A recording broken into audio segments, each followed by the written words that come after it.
चलो बच्चों, तो स्टार्ट करते हैं अपना क्रैश सीरीज का अगला चैप्टर, गैसियस स्टेट। ठीक है, इसमें मेजर जो क्वेश्चन आते हैं एग्जाम में, अगर उनको न्यूमेरिकल पोर्शन पूछना होगा तो ग्राम्स लॉ से पूछते हैं, और अगर थ्योरेटिकल क्वेश्चन पूछना होगा तो रियल गैस से पूछते हैं। बाकी इसमें और भी टॉपिक होते हैं जिसको हम एक बार पढ़ लें तो अच्छा रहेगा हमारे लिए। जबकि मेजर जो इंपॉर्टेंट है जिस पर आपको ध्यान देना है वो है डिफ्यूजन, ग्राम्स लॉ और रियल गैस। ठीक है, बाकी चीजें हैं जो मैं जल्दी से फटाफट से रिवाइज करवा देता हूं आपको, पहले से आपको बहुत सारी चीजें पता होती हैं। स्टार्ट करते हैं, गैस लॉस से स्टार्ट करते हैं। ठीक है, मैं यहां पर आपको इसके जो टॉपिक पढ़ाऊंगा उसके साथ में न्यूमेरिकल नहीं कराऊंगा, ये फटाफट से अपन कवर कर लेंगे। जब इस चैप्टर के एंड में हम आएंगे तो मैं आपको कुछ क्वेश्चन इसके करवा दूंगा कि अगर गैस लॉस पे क्वेश्चन है तो किस तरीके से करना है। अभी सिर्फ मैं इसकी थ्योरी आपको कवर करवा रहा हूं। सबसे पहली बात कि बॉयल्स लॉ क्या होता है। बॉयल्स लॉ होता है कि एट कांस्टेंट टेम्परेचर पर fixed amount of the gas, मतलब जिसके मोल फिक्स हैं, उसके लिए प्रेशर वॉल्यूम के इनवर्सली प्रोपोर्शनल होता है। तो मैं इसको डायरेक्ट लिख रहा हूं क्या, कि pressure is inversely proportional to क्या, वॉल्यूम। लेकिन कंडीशन क्या है, at constant moles and temperature. ठीक है, तो अगर pressure is inversely proportional to volume है तो प्रेशर बढ़ाओगे तो वॉल्यूम कम होगा, वॉल्यूम बढ़ाओगे तो प्रेशर कम होगा।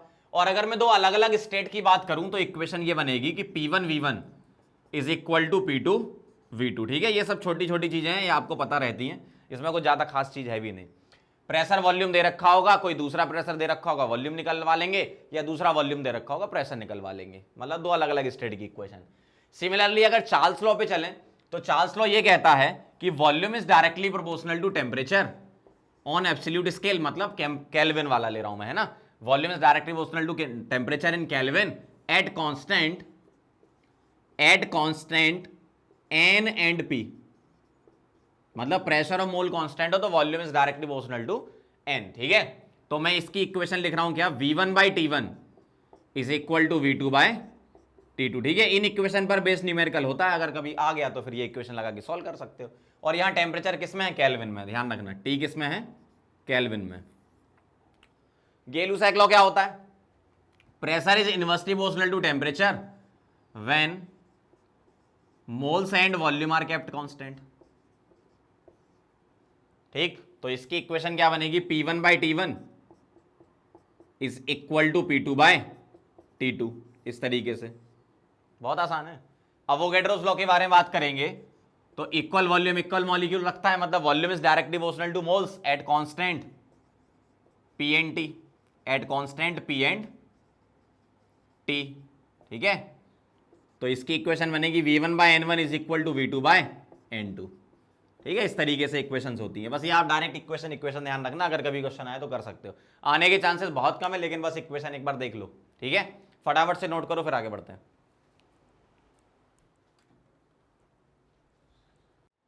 चलो आगे बढ़ते हैं, अगला पॉइंट देखो जरा, कंबाइन गैस लॉ। जब तुम्हारा प्रेशर वॉल्यूम और टेम्परेचर तीनों चेंज हो रहा हो तो कंबाइन गैस लॉ लगता है। मतलब इक्वेशन क्या बनेगी, P1 V1 by T1 is equal to P2 V2 by T2। मतलब Boyle's law, Charles law, Gay Lussac law आ गया इसमें सारा, है ना। तो P1 V1 by T1 is equal to P2 V2 by T2, ये क्या बन गई, कंबाइन गैस लॉ की इक्वेशन बन गई। अब यहां अगर तुम टेम्परेचर कांस्टेंट रख देते हो तो बॉयल्स लॉ पे चले जाओगे, P1 V1 equal to P2 V2। अगर तुम यहां पर प्रेशर कांस्टेंट रख देते हो तो चार्ल्स लॉ पे चले जाओगे, V1 by T1 V2 by T2। अगर तुम यहां वॉल्यूम कांस्टेंट रख दोगे तो गेलुसैक लॉ पे चले जाओगे, P1 by T1 P2 by T2। तो उनको कंबाइन कर दिया। ठीक है, तो अगर प्रेशर वॉल्यूम टेम्परेचर तीनों चेंज हो रहा हो तो हम ये इक्वेशन यूज करेंगे। आइडियल गैस इक्वेशन क्या होती है आप जानते हो, PV इक्वल टू nRT। अब यहां पर ये क्या क्या है, P तो प्रेशर है, मैं सीधे सीधे यूनिट लिख देता हूं, क्या है, ATM में रखना है P को। वॉल्यूम V क्या है आपका, लीटर में। ठीक है, N क्या है, मोल्स, N क्या है, मोल्स। R क्या है, गैस कांस्टेंट, गैस कांस्टेंट रखना है 0.0821। ठीक है, जिसको हम क्या लिख देंगे, इसको हम लिख सकते हैं और 1/12 लीटर ATM पर मोल केल्विन, लीटर ATM पर मोल केल्विन। ठीक है, और T क्या है आपका, टेम्परेचर किसमें, केल्विन में।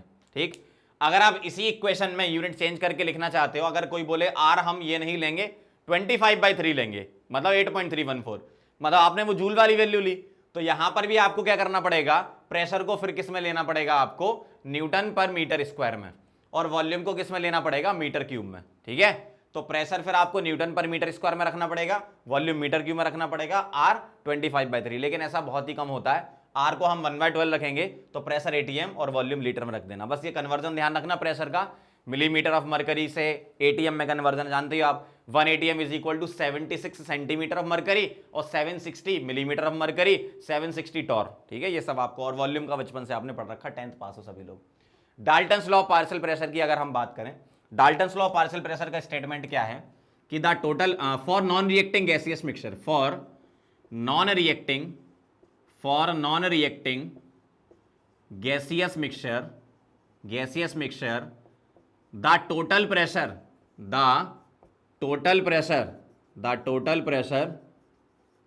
is the sum of individual, जिसको हम पार्शियल बोलते हैं ना, sum of partial pressure, individual pressure मतलब partial pressure of each gas, मतलब नॉन रिएक्टिंग गैसियस मिक्सचर होना चाहिए, ऐसा मिक्सचर जो आपस में रिएक्ट ना करे। ठीक है, for non reacting gaseous mixture the total pressure is the sum of partial pressure of each gas. ठीक है, मतलब अगर मान लो मेरे पास कंटेनर है और इसमें बहुत सारी गैसेस प्रेजेंट हैं, 1 2 3 एंड सो ऑन, तो मैं टोटल प्रेशर पीटी क्या लिखूंगा, partial pressure 1 plus partial pressure 2 plus partial pressure 3 and so on. ठीक है, इस तरीके से लिखूंगा।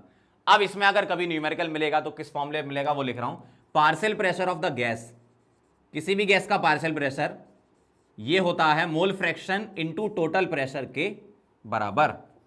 मोल फ्रैक्शन आपको निकालना आना चाहिए। Mole fraction of the gas क्या होता है, moles of gas divided by total moles. ठीक है, किसी पर्टिकुलर गैस का अगर आपको मोल फ्रैक्शन निकालना है तो उसके मोल डिवाइड बाय टोटल मोल रखो, टोटल प्रेशर गिवन होगा, पार्शियल प्रेशर आप निकाल सकते हो। ठीक है, जितना अभी तक मैंने पढ़ाया मैंने सिर्फ और सिर्फ फॉर्मूले लिखे हैं। ठीक है, इनके न्यूमेरिकल मैं लास्ट में इकट्ठे करवाऊंगा आपको, है ना, फटाफट से ये सब लिख लो पहले जल्दी से, फिर आगे बढ़ते हैं। चलो तो अब आगे बढ़ते हैं और काइनेटिक थ्योरी ऑफ गैसेस पर चलते हैं।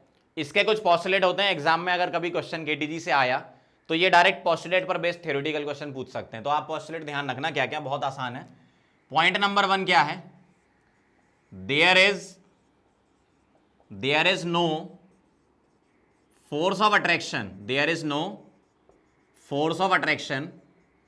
between gas molecules मतलब गैस मॉलिक्यूल के बीच में आपस में कोई फोर्स ऑफ अट्रैक्शन नहीं होगा। ठीक है, पॉइंट नंबर 2 क्या है, mass of gas molecule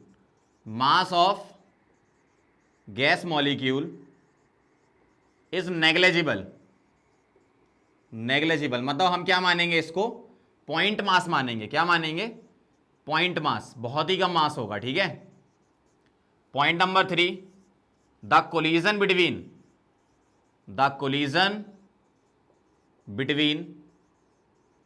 gas molecules are perfectly elastic, मतलब काइनेटिक एनर्जी और मोमेंटम कंजर्व रहेंगे, आप जानते हो फिजिक्स में। Point number 4, the motion of gas molecules is chaotic का मतलब होता है रैंडम। ठीक है, रैंडम मोशन होता है। क्योटिक मीन्स क्या होता है, डिसऑर्डर या रैंडम। ठीक है, पॉइंट नंबर 5 और मोस्ट इंपॉर्टेंट पॉइंट यही है कि the average kinetic energy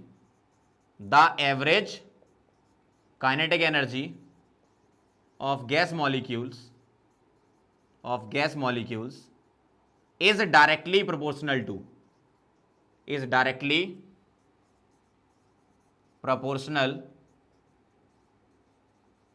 to absolute temperature। Absolute temperature का मतलब क्या होता है, टेम्परेचर इन केल्विन। ठीक है, एब्सोल्यूट टेम्परेचर मीन्स क्या है, टेम्परेचर इन केल्विन। ठीक है, तो यहां पर मैं फॉर्मूला बनाता हूं, इसका क्या बनेगा, एवरेज काइनेटिक एनर्जी ये होगा directly proportional to absolute temperature. ठीक है, इसका फॉर्मूला भी लिख लो, क्या होता है, average kinetic energy is equal to होता है 3/2 RT। ठीक है, ये होता है फॉर्मूला। अगर n मोल है, for n moles average kinetic energy is equal to 3/2 nRT। ठीक है, कभी कभी आपसे ऐसा ही पूछ लेते हैं, एवरेज काइनेटिक एनर्जी पर मॉलिक्यूल। ठीक है, तो ये होता है आपका 3/2 kT। ठीक है, पर मॉलिक्यूल के लिए आपको अवोगैड्रो नंबर से डिवाइड करना पड़ेगा। तो R/Na क्या होता है, K, बोल्ट्जमैन कांस्टेंट। ठीक है, R/Na क्या होता है, यहां लिख देता हूं, R/Na ये होता है K, बोल्ट्जमैन कांस्टेंट। ठीक है, और K की वैल्यू होती है 1.38 इंटू 10⁻23। ठीक है, आप ध्यान रखना इसको। अब ये तो बात हो गई एवरेज काइनेटिक एनर्जी के फॉर्मूले की। अगर हम इसकी इक्वेशन लिखें, किसकी, काइनेटिक गैस इक्वेशन, जो पोस्टुलेट से डेरिवेशन करके निकलती काइनेटिक गैस इक्वेशन, तो काइनेटिक गैस इक्वेशन होती PV is equal to 1/3 mn VRMS का होल स्क्वायर। VRMS मतलब रूट मीन स्क्वायर वेलोसिटी, इसको आगे अपन डिटेल में भी डिस्कस करेंगे।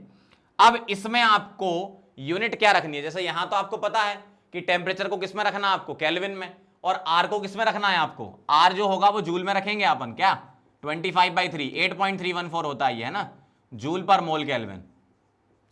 तो कभी अगर आपको काइनेटिक एनर्जी निकालने की जरूरत पड़े तो आर यहां पे 25/3 या फिर 8.314 जूल पर मोल केल्विन में रखेंगे अपन। ठीक है, अब यहां क्या होंगी, यहां यूनिट होंगी, पी की होगी पास्कल। ठीक है, वॉल्यूम होगा मीटर क्यूब, मास होगा केजी में, नेग्लिजिबल लेकिन बहुत कम, जितना भी दिया है केजी में रखेंगे मास। ठीक है, एन तो नंबर होता है, और VRMS जो होता है वो मीटर पर सेकंड। ठीक है, और एन क्या है, नंबर ऑफ मॉलिक्यूल्स। ठीक, फिर से बोल रहा हूं मैं, ये सब मैं अभी फॉर्मूले आपको समझा रहा हूं। ठीक है, थोड़ा बहुत जो थ्योरी है वो कवर करा रहा हूं, बाकी चैप्टर के लास्ट में हम इन सब के न्यूमेरिकल भी करेंगे। ठीक है, इनको नोट कर लो, फटाफट से आगे बढ़ते हैं फिर। चलो आगे बढ़ते हैं, मॉलिक्यूलर स्पीड्स के बारे में समझ लेते हैं। एक्चुअल में क्या होता है, अपने पास एक कंटेनर है, उसमें बहुत सारे मॉलिक्यूल भाग रहे हैं। ठीक है, अब अगर बहुत सारे मॉलिक्यूल भाग रहे हैं तो वो अलग अलग वेलोसिटी से भागते हैं, तो उन्हीं वेलोसिटी को हम यहाँ डिस्क्राइब कर रहे हैं जो केटीजी के पोस्टुलेट थे उससे रिलेट करके, है ना। तो VRMS क्या होता है, इसका सीधा सीधा फॉर्मूला आपको ध्यान रखना है, VRMS is equal to √3RT/M। यहां पर VRMS की यूनिट क्या होगी, root mean square velocity metre per second होती है। आर क्या है, गैस कांस्टेंट 25/3 रखेंगे अपन। ठीक है, 8.314। टेम्परेचर किस में रखेंगे, केल्विन पे। और एम क्या है आपका, मोलर मास, और मोलर मास किस में रखोगे आप, केजी में रखोगे। ठीक है, ये ध्यान रखना, यहाँ पे यूनिट का खास ध्यान रखना। ठीक, इसी तरीके से वी एवरेज का फॉर्मूला होता है, V average is equal to होता है √8RT/πm। ठीक है, सेम वही यहां पर यूनिट वही रहेंगी। ठीक है, अगला है VMP। पहली बात तो VMP होता क्या, इसके बारे में लिखेंगे। डेफिनेशन ये है कि द वेलोसिटी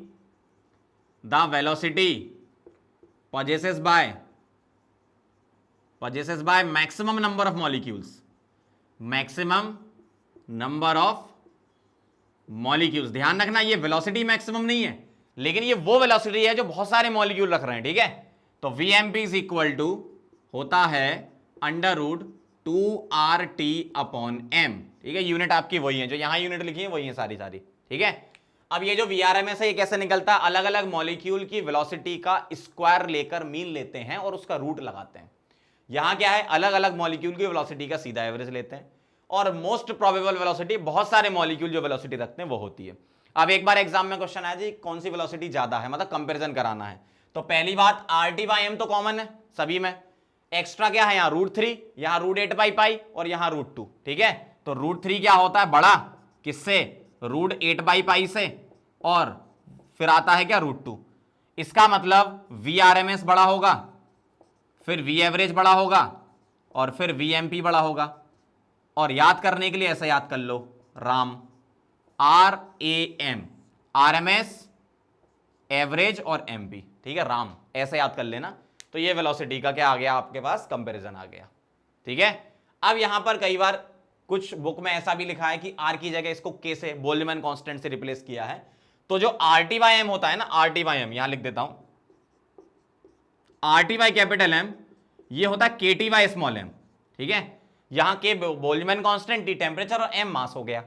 यहां M क्या, मोलर मास है, यहां पर मास ऑफ मॉलिक्यूल हो गया। ठीक है, तो कभी कभी अपन RT/M को KT/M भी लिख सकते हैं। और कई बुक में डेंसिटी के साथ भी रिलेशन दिया है, क्या D इज इक्वल टू क्या होता है, PM/RT होता है ना, तो मैं क्या लिख रहा हूं देखना जरा, R T upon capital M is equal to P by D. तो आप सभी फॉर्मूले में R T by capital M को पी बाई डी से रिप्लेस कर सकते हो। जैसे यहां under root 3 P by D लिख सकते हो, यहां under root 8 upon pi P by D लिख सकते हो, यहां 2 पी बाई डी लिख सकते हो, है ना। अगर मैं इसको इक्वल करके लिखूं कैसे, under root 3 P by D ऐसे भी लिख सकते हो आप, है ना। और इसको under root 8 upon pi P by D ऐसे लिख सकते हो। और इसको क्या लिख सकते हो, under root 2 P by D ऐसे भी लिख सकते हो ना, प्रेशर और डेंसिटी के फॉर्म में। तो अलग अलग टाइप के फॉर्मूले इसके डेराइव आप कर सकते हो, ठीक है। फटाफट से इसको नोट करो, फिर आगे बढ़ते हैं। चलो तो अब आगे बढ़ते हैं। अगला टॉपिक है हमारा Maxwell distribution curve. Maxwell distribution curve में हमें बहुत ज्यादा डिटेल में नहीं पढ़ना, बस इतना समझना है कि फ्रैक्शन ऑफ मॉलिक्यूल और वेलोसिटी का कर्व किस टाइप का होता है दो अलग अलग केसेस में। अगर एक ही गैस हो अलग अलग टेम्परेचर पे उसको स्टडी कर रहे हो, और किसी पर्टिकुलर टेम्परेचर पर डिफरेंट गैसेस को स्टडी कर रहे हो, ठीक है। तो कर्व क्या है, कुछ इस तरीके से आता है। कर्व जो है वो कुछ इस तरीके से आता है इसका, ऐसा। अब यहां पर ये क्या क्या चीजें हैं, अगर मैं यहां पर पॉइंट बनाऊं ये, तो जब ये पीक पर आता है कर्व, मतलब जब ये मैक्सिमम पॉइंट पर होता है अपने, तो उस टाइम पे जो वेलोसिटी होती है वो होती है वीएमपी, मतलब मोस्ट प्रोबेबल वेलोसिटी। क्योंकि आपने बोला था, डिफाइन किया था कि मैक्सिमम नंबर ऑफ मॉलिक्यूल के पास ये वेलोसिटी होनी चाहिए, मतलब एरिया अंडर द कर्व को ही हम मॉलिक्यूल से रिप्रेजेंट करेंगे। मतलब क्या हो गया आपका, जो पीक पॉइंट है वो एमपी हो गया। आगे बढ़ो, थोड़ा सा आगे आओगे तो ये जो पॉइंट आएगा वो कौन सी वेलोसिटी देगा आपको, एवरेज वेलोसिटी देगा। और थोड़ा सा आगे आओगे तो ये कौन सी वेलोसिटी देगा आपको, वी आरएमएस देगा। और आपको ये पता है आरएमएस ज्यादा होता है, फिर एवरेज, फिर एमपी, क्योंकि वेलोसिटी इधर है, ये फ्रैक्शन ऑफ मॉलिक्यूल है, ठीक है। अगर मान लो ये एक पर्टिकुलर टेम्परेचर पर है, क्योंकि डिफरेंट टेम्परेचर की स्टडी कर रहे हैं, तो ये T1 टेम्परेचर पर ग्राफ है, ठीक है। ये ब्लू वाला किस पे, T1 पे। अब मैं ब्लैक वाला बना रहा हूं, तो ब्लैक वाला ग्राफ क्या है, कुछ ऐसा जाएगा इस तरीके से। अब ये जो है वो किस टेम्परेचर पर है, T2 पर है, ठीक है। अब इसका जो पीक है वो इसकी वेलोसिटी देगा, कौन सी, Vmp, ठीक है। मैं यहां पर 1 2 3 लिख देता हूं, क्यों, ये T1 टेम्परेचर पे है, 1 1 1 लिख देता हूं, सॉरी 1 2 3 नहीं, 1 1 1। और ये T2 पर है तो क्या हो गया, Vmp2। इसी तरीके से ये क्या होगा, Vaverage2। और ये क्या होगा, Vrms2, मतलब T2 टेम्परेचर पे, और ये वेलोसिटी इस वाली एक्सिस पर है, ठीक है। तो आप देखो जरा ध्यान से, पहले वेलोसिटी कम थी अब बढ़ गई, इसका मतलब टेम्परेचर बढ़ाने पर वेलोसिटी क्या होती, बढ़ती है। मतलब अगर मैं टेम्परेचर देखूं तो T2 क्या है, इज ग्रेटर देन किससे, T1 से। और जैसे जैसे टेम्परेचर बढ़ाते जाओगे कर्व फ्लैट होता जाएगा, अगले वाले का और ऐसा आएगा, फिर और ऐसा आएगा, फ्लैट होता जाएगा कर्व, ठीक है। तो क्या हो रहा है, टेम्परेचर बढ़ाने पर वेलोसिटी क्या होती है, बढ़ती है, तीनों ही बढ़ती हैं, ठीक है। और इस ग्राफ में या इस कर्व में आप देखो तो T2 इज ग्रेटर देन क्या है, T1 है। समझ गया बात, आगे बढ़ते हैं। अगर मैं डिफरेंट गैसेस का सेम टेम्परेचर पर ग्राफ देखूं, फ्रैक्शन ऑफ मॉलिक्यूल और वेलोसिटी का, तो कुछ इस तरीके से आएगा। ये क्या है, किसी एक पर्टिकुलर गैस का है, m1 इसका मॉलिक्यूलर वेट है। अगर मैं मॉलिक्यूलर वेट को बढ़ाता हूं तो कर्व क्या होगा, जैसे जैसे मॉलिक्यूलर वेट बढ़ता जाएगा कर्व क्या होता जाएगा, फ्लैट होता जाएगा। तो ये किसका है, m2 पर है। अगर मैं यहां पर मॉलिक्यूलर वेट को कंपेयर कराऊं तो मॉलिक्यूलर वेट m1 क्या है, ज्यादा है किससे, m2 से। क्यों, मॉलिक्यूलर वेट जब ज्यादा होता है तो वेलोसिटी क्या होती, कम होती ना। देखो आप सभी फॉर्मूले में मॉलिक्यूलर वेट नीचे आता है, ठीक है। तो मॉलिक्यूलर वेट m1 अगर ज्यादा है तो ये वेलोसिटी क्या है, देखो कम है, और ये वाली वेलोसिटी क्या है, ज्यादा है। तो और मॉलिक्यूलर वेट बढ़ाते जाओगे तो कर्व वैसे ही फ्लैट होता जाएगा जैसे टेम्परेचर का होता था। तो ध्यान रखना, टेम्परेचर क्या होता, बढ़ता जाता है अगर कर्व फ्लैट हो रहा है। तो यहां क्या, मॉलिक्यूलर वेट कम होता जाता है अगर कर्व फ्लैट की तरफ जा रहा है। तो अगले वाले का बनाओगे तो और ऐसा आएगा, फ्लैट होता जाएगा ये, ठीक है। तो ज्यादा डिटेल में तो नहीं समझना, बस आप ये समझ लो कि क्या क्या चीजें थी, टेम्परेचर कैसे कंपेयर कराओगे और मॉलिक्यूलर वेट कैसे कंपेयर कराओगे। बाकी होता तो इसमें बहुत सारी चीजें हैं, पूरी इक्वेशन होती, मैक्सवेल डिस्ट्रीब्यूशन वाली इक्वेशन, उससे सब कुछ निकलता है, ठीक है। उतना ज्यादा हमें नहीं पढ़ना, हम फोकस किस पे कर रहे हैं, जेई मेन पे और नीट पे, है ना। तो इतना चीज आप पढ़ लोगे तो काम हो जाएगा आपका, ठीक है। और अगर आप ग्राफ आगे बढ़ाते जाओगे तो मॉलिक्यूलर वेट डिक्रीज होता जाएगा, ठीक है। नोट कर लो इसको, फिर आगे बढ़ते हैं। चलो आगे बढ़ते हैं। आप यहां से चैप्टर पर ध्यान देना आप, ग्राम्स लॉ से, ठीक है। दो टॉपिक हैं अपने, grams law of real gas, ठीक है। ग्राम्स लॉ है और एक रियल गैस है। ये दो टॉपिक अगर आपने अच्छे से कर लिए तो गैस स्टेट में क्वेश्चन आपसे बन जाएगा, ठीक है। तो बहुत ध्यान से देखना, मैं ये सब टॉपिक भी पढ़ाते जाऊंगा और इससे रिलेटेड साथ में क्वेश्चन भी आपको करवाते जाऊंगा। और बाकी जो अभी अपन ने पीछे थ्योरी रिवाइज करी है उसके क्वेश्चन हम एंड में करेंगे सबसे लास्ट में, ठीक है। तो स्टार्ट करते हैं ग्राम्स लॉ ऑफ डिफ्यूजन या इफ्यूजन। लॉ समझने के पहले ये प्रोसेस समझना जरूरी है कि what is diffusion and what is effusion, ठीक है। तो डिफ्यूजन की डेफिनेशन मैं लिख रहा हूं। डिफ्यूजन की डेफिनेशन क्या है? The spontaneous flow of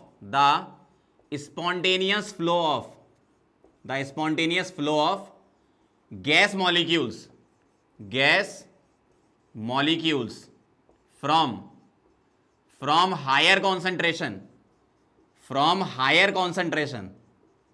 to lower concentration, इसको बोलते हैं अपन क्या? डिफ्यूजन। बहुत अच्छा एग्जांपल है, जैसे आप डीओ लगाते हो, तो सपोज मैं इस रूम के इस कोने में खड़ा हूं और मैं डीओ लगा रहा हूं, तो थोड़ी देर बाद रूम के दूसरे कोने में खुशबू आना चालू हो जाती है, ठीक है। इसका मतलब क्या है कि गैस के मॉलिक्यूल फ्लो कर गए वहां तक। तो यहां कॉन्सेंट्रेशन ज्यादा थी, यहां से उस तरफ गैस के मॉलिक्यूल फ्लो कर रहे हैं, मतलब कॉन्सेंट्रेशन हायर से लोअर की तरफ मॉलिक्यूल्स का फ्लो हो रहा है और स्पॉन्टेनियस हो रहा है विदाउट एनी प्रेशर, ठीक है। तो इसको क्या बोलते हैं अपन? डिफ्यूजन बोलते हैं। अब इसमें एक वर्ड और यूज किया गया, इफ्यूजन। इफ्यूजन क्या है? डिफ्यूजन का ही स्पेशल केस है। इफ्यूजन किसे बोलेंगे? जैसे अगर आपका डिफ्यूजन हो रहा हो पिन होल या स्मॉल होल, जिसको ओराइफिस बोलते हैं, उससे अगर गैस पास हो रही हो तो उसको हम क्या बोल देते हैं? इफ्यूजन। तो मैं क्या लिख रहा हूं यहां पर, ध्यान से देखना। डिफ्यूजन फ्रॉम पिन होल और स्मॉल होल और ओराइफिस, ठीक है, बात बराबर ही है इन तीनों की। तो अगर ऐसे डिफ्यूजन हो रहा हो, मतलब गैस मॉलिक्यूल का फ्लो हो रहा हो इस तरीके से, मतलब पिन होल से या स्मॉल होल या ओराइफिस से, तो उसको हम इफ्यूजन बोलेंगे। बहुत अच्छा एग्जांपल है, सिलेंडर से गैस लीकेज होती है, सब लोगों ने देखा होगा, मतलब महसूस किया होगा। तो सिलेंडर से जो गैस लीकेज होती है उसको अपन क्या बोलते हैं? इफ्यूजन बोलते हैं, क्योंकि बहुत स्मॉल होल से गैस पास हो रही है, ठीक है, इसलिए हम क्या बोलते हैं? उसको इफ्यूजन बोलते हैं। तो डिफ्यूजन का स्पेशल केस ही इफ्यूजन है, बाकी लॉ दोनों में ही वैलिड है। तो अब हम लॉ के बारे में लिख लेते हैं क्या होता है। तो ये जो लॉ है वो क्या है? लॉ का स्टेटमेंट ये है कि the rate of diffusion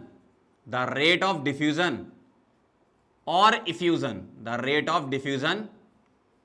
effusion is inversely proportional to the square root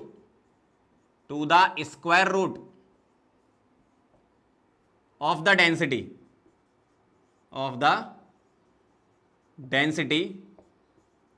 at constant temperature and pressure।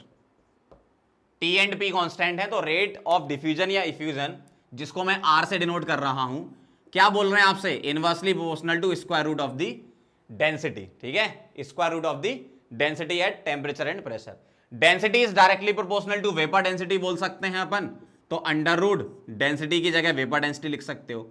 और vapour density is directly proportional to molecular weight, क्योंकि m/2 होता है, तो मैं इसको अंडर रूट मॉलिक्यूलर वेट लिख सकता हूं। तो मैं क्या रिलेशन बना रहा हूं यहां पर? अगर मेरे पास दो गैसेस में कंपैरिजन कराना हो मुझे रेट का, तो मैं एक रिलेशन बना सकता हूं। क्या क्या? R1/R2 is equal to under root M2/M1। M क्या ले लिया मैंने? मॉलिक्यूलर वेट को M लिख दिया, और R क्या होगी? रेट ऑफ वन गैस, और ये रेट ऑफ सेकंड गैस, मतलब पहले गैस की rate with respect to second is equal to under root M2/M1, ठीक है। तो ये वाली एक इक्वेशन है, इसको ध्यान रखना। इस पर बेस्ड आपको न्यूमेरिकल भी मिलेगा और इस पर बेस्ड आपको थ्योरेटिकल क्वेश्चन भी मिलेगा। जैसे एक क्वेश्चन में यहीं पे डिस्कस करा रहा हूं, क्या? कंपेयर रेट ऑफ डिफ्यूजन, ठीक है, रेट ऑफ डिफ्यूजन कंपेयर कराना है, और मुझे गैसेस दे रखी हैं CH4, CO2 और SO2, ये गैसेस दे रखी हैं, ठीक है, इनका रेट कंपेयर कराना है। तो सीधी सी बात है, मॉलिक्यूलर वेट अगर ज्यादा तो रेट क्या होगी? कम, और मॉलिक्यूलर वेट कम तो रेट ज्यादा, इनवर्सली है ना। तो सीधी सी बात है, इसका मॉलिक्यूलर वेट क्या है बता दो जरा। इसका मॉलिक्यूलर वेट 16, इसका 44 और इसका 64, ये याद तो रहता ही आपको। अगर मैं रेट इसकी डिफाइन करूं, इसको बोल रहा हूं मैं R1, इसको R2 और इसको R3, तो किसका मॉलिक्यूलर वेट ज्यादा है? 64 ज्यादा है, मतलब रेट इसकी कम होगी। सीधी सी बात है, जो मोटा आदमी है वो धीमे धीमे भागेगा, पतला आदमी तेज तेज भागेगा, है ना। तो R3 R2 और R1 सबसे ज्यादा, तो जिसका मॉलिक्यूलर वेट कम उसकी रेट क्या होगी ज्यादा। तो इस टाइप से आपको थ्योरेटिकल क्वेश्चन पूछे जा सकते हैं। मैं यहां पर इस टॉपिक में आपको साथ ही साथ क्या बताते जा रहा हूं, क्वेश्चन भी साथ में बताते जा रहा हूं आपको, ठीक है, ताकि क्लियर समझ में आ जाए कि थ्योरी के साथ क्वेश्चन कैसे आपको अप्लाई करना है। क्योंकि फिर से मैं बोल रहा हूं, ग्राम्स लॉ और रियल गैस ये दो चीजें बहुत इंपॉर्टेंट है गैसीय स्टेट में। बाकी हमने एक बार रिवाइज कर लिया और उसके एक बार क्वेश्चन भी देख लेंगे लास्ट में जब अपन ये सब खत्म करेंगे, ठीक है। तो नोट करो इसको, फिर आगे बढ़ते हैं। चलो तो इसके न्यूमेरिकल भी देख लो। इस फॉर्मूले पर बेस्ड ये थ्योरेटिकल क्वेश्चन हो सकता है और इसका न्यूमेरिकल कैसा होगा वो इस टाइप का होगा। ध्यान से देखना जरा, क्या कहना है इनका, रेट ऑफ डिफ्यूजन, आरओडी मतलब rate of diffusion of methane at a given temperature is twice that of gas X. मतलब rate of methane upon rate of gas X, ये क्या है, 2 है, सीधी सी बात, ठीक है। अब अगर rate of methane upon rate of x को मुझे इस फॉर्मूले से लिखना हो तो अंडर रूट में इसको पलट दो, मतलब under root molecular weight of X divided by methane का मॉलिक्यूलर वेट 16 होता है। बस इसको सॉल्व कर लो, आंसर आ जाएगा। होल स्क्वायर करते हैं दोनों तरफ, तो molecular weight of X upon 16 is equal to 2 का स्क्वायर कितना हो गया, 4। तो मॉलिक्यूलर वेट ऑफ एक्स क्या हो जाएगा, 16 इंटू 4 मतलब 64। तो इस तरीके से इस इक्वेशन पर बेस्ड न्यूमेरिकल हो सकता है। अब इसमें हम रेट को अलग अलग तरीके से भी डिफाइन करेंगे। पहले आप इसको नोट कर लो, फिर रेट को किस किस तरीके से डिफाइन करते हैं वो मैं आपको बताऊंगा। फटाफट से इसको लिखो पहले। चलो तो अब आगे बढ़ते, रेट को डिफाइन कर लेते, ठीक है। ध्यान से देखना जरा, रेट को हम कैसे डिफाइन करते हैं। रेट को हम 3 टाइप से लिखेंगे, ठीक है। कैसे लिखेंगे, पहला इन टर्म्स ऑफ वॉल्यूम, ठीक है, वॉल्यूम के टर्म में हम लिखेंगे रेट। कैसे, अगर कोई गैस फ्लो हो रही है तो कितने टाइम में कितना वॉल्यूम फ्लो हो रहा है, तो हम रेट को इस तरीके से लिख सकते हैं, वॉल्यूम डिवाइडेड बाय टाइम, ठीक। इसी तरीके से सेकंड नंबर पे अगर मैं आपके सामने ऐसा बोलूं कि एक ट्यूब है, ठीक है, एक ट्यूब है, उसकी पर्टिकुलर लेंथ है, इधर से मैंने एक गैस डाली तो कितने टाइम में कितनी लेंथ कवर हो रही है उस ट्यूब की। अगर area of cross section same है तो हम लेंथ के फॉर्म में भी लिख सकते हैं। कैसे, हम लिख रहे हैं rate is equal to length divided by time, कितने टाइम में कितनी लेंथ कवर करी, ऐसा बोल सकते हैं हम रेट को। और तीसरे नंबर पे हम बोल सकते हैं मोल्स के टर्म में। किसके टर्म में, मोल्स के टर्म में। कैसे, कि कितने टाइम में कितने मोल फ्लो हुए, ठीक है। तो हम इन 3 टाइप से रेट को डिफाइन कर सकते हैं, वॉल्यूम के टर्म में, लेंथ के टर्म में और मोल्स के टर्म में। अब हम इसी से बेस्ड फॉर्मूले बना लेते हैं। मान लो मेरे पास 2 गैसेस हैं, ठीक है, एक है गैस 1 और एक है गैस 2, ठीक। ध्यान से लिखना, वॉल्यूम अगर गैस का, एक गैस का V1 और इसका V2 है, टाइम अगर ये ले रही है T1 और ये T2, अगर मान लो कभी लेंथ दी है L1 L2, मोल दिए हैं N1 N2 और मॉलिक्यूलर वेट M1 M2, तो मैं क्या क्या फॉर्मूले बना रहा हूं ध्यान से देखना जरा। मैं ऐसे लिख रहा हूं, 2 गैसेस के लिए रेट कंपेयर कराएंगे तो R1 upon R2 is equal to under root M2 by M1 होता है ना। तो मैं R1 को V1 बाई T1 और R2 को V2 बाई T2 रखकर फाइनल लिख रहा हूं, क्या, V1 upon V2 into T2 by T1 is equal to under root M2 by M1। इस तरीके से ये पहला फॉर्मूला बना। दूसरा फॉर्मूला लेंथ के टर्म में L1 by L2 into T2 by T1 is equal to under root M2 by M1, एक ये बना, ठीक है। तीसरा देखना, मोल के टर्म में N1 by N2 into T2 by T1 is equal to under root M2 by M1। तो आप देखो फॉर्मूले क्या बन गए आपके, वॉल्यूम के टर्म में V रख दो, लेंथ के टर्म में L और मोल के टर्म में N, मतलब नंबर ऑफ मोल्स डिफ्यूज या इफ्यूज्ड वाले, ठीक है। तो ये 3 फॉर्मूले बन गए। अब इन पर बेस्ड न्यूमेरिकल होते हैं, कैसे होते हैं नोट करो, फिर मैं आपको करके बताता हूं। चलो तो अब न्यूमेरिकल देख लो कैसे होते हैं, ध्यान से देखना जरा, पढ़ लो। 2 gases A and B having same volume, volume क्या है, सेम है, ठीक है, diffuse through a porous portion in 20 second और 10 सेकेंड, ठीक है। मॉलिक्यूलर वेट ए का दे रखा है 49, बी का निकालना है। तो मैं V1 बाई V2 में V1 को VA लिख रहा हूं, VA बाय 2 को B लिख रहा हूं, ठीक है, into TB by TA is equal to under root molecular weight of B upon molecular weight of A। इस तरीके से लिख सकता हूं मैं। अब ध्यान देना जरा, VA upon VB, same volume तो ये कट गया, टीबी मतलब सेकंड वाली गैस का 10 सेकंड दे रखा है, फर्स्ट वाली का 20 second. Under root molecular weight B का मुझे निकालना है और ए का कितना है 49, ऐसा है ये।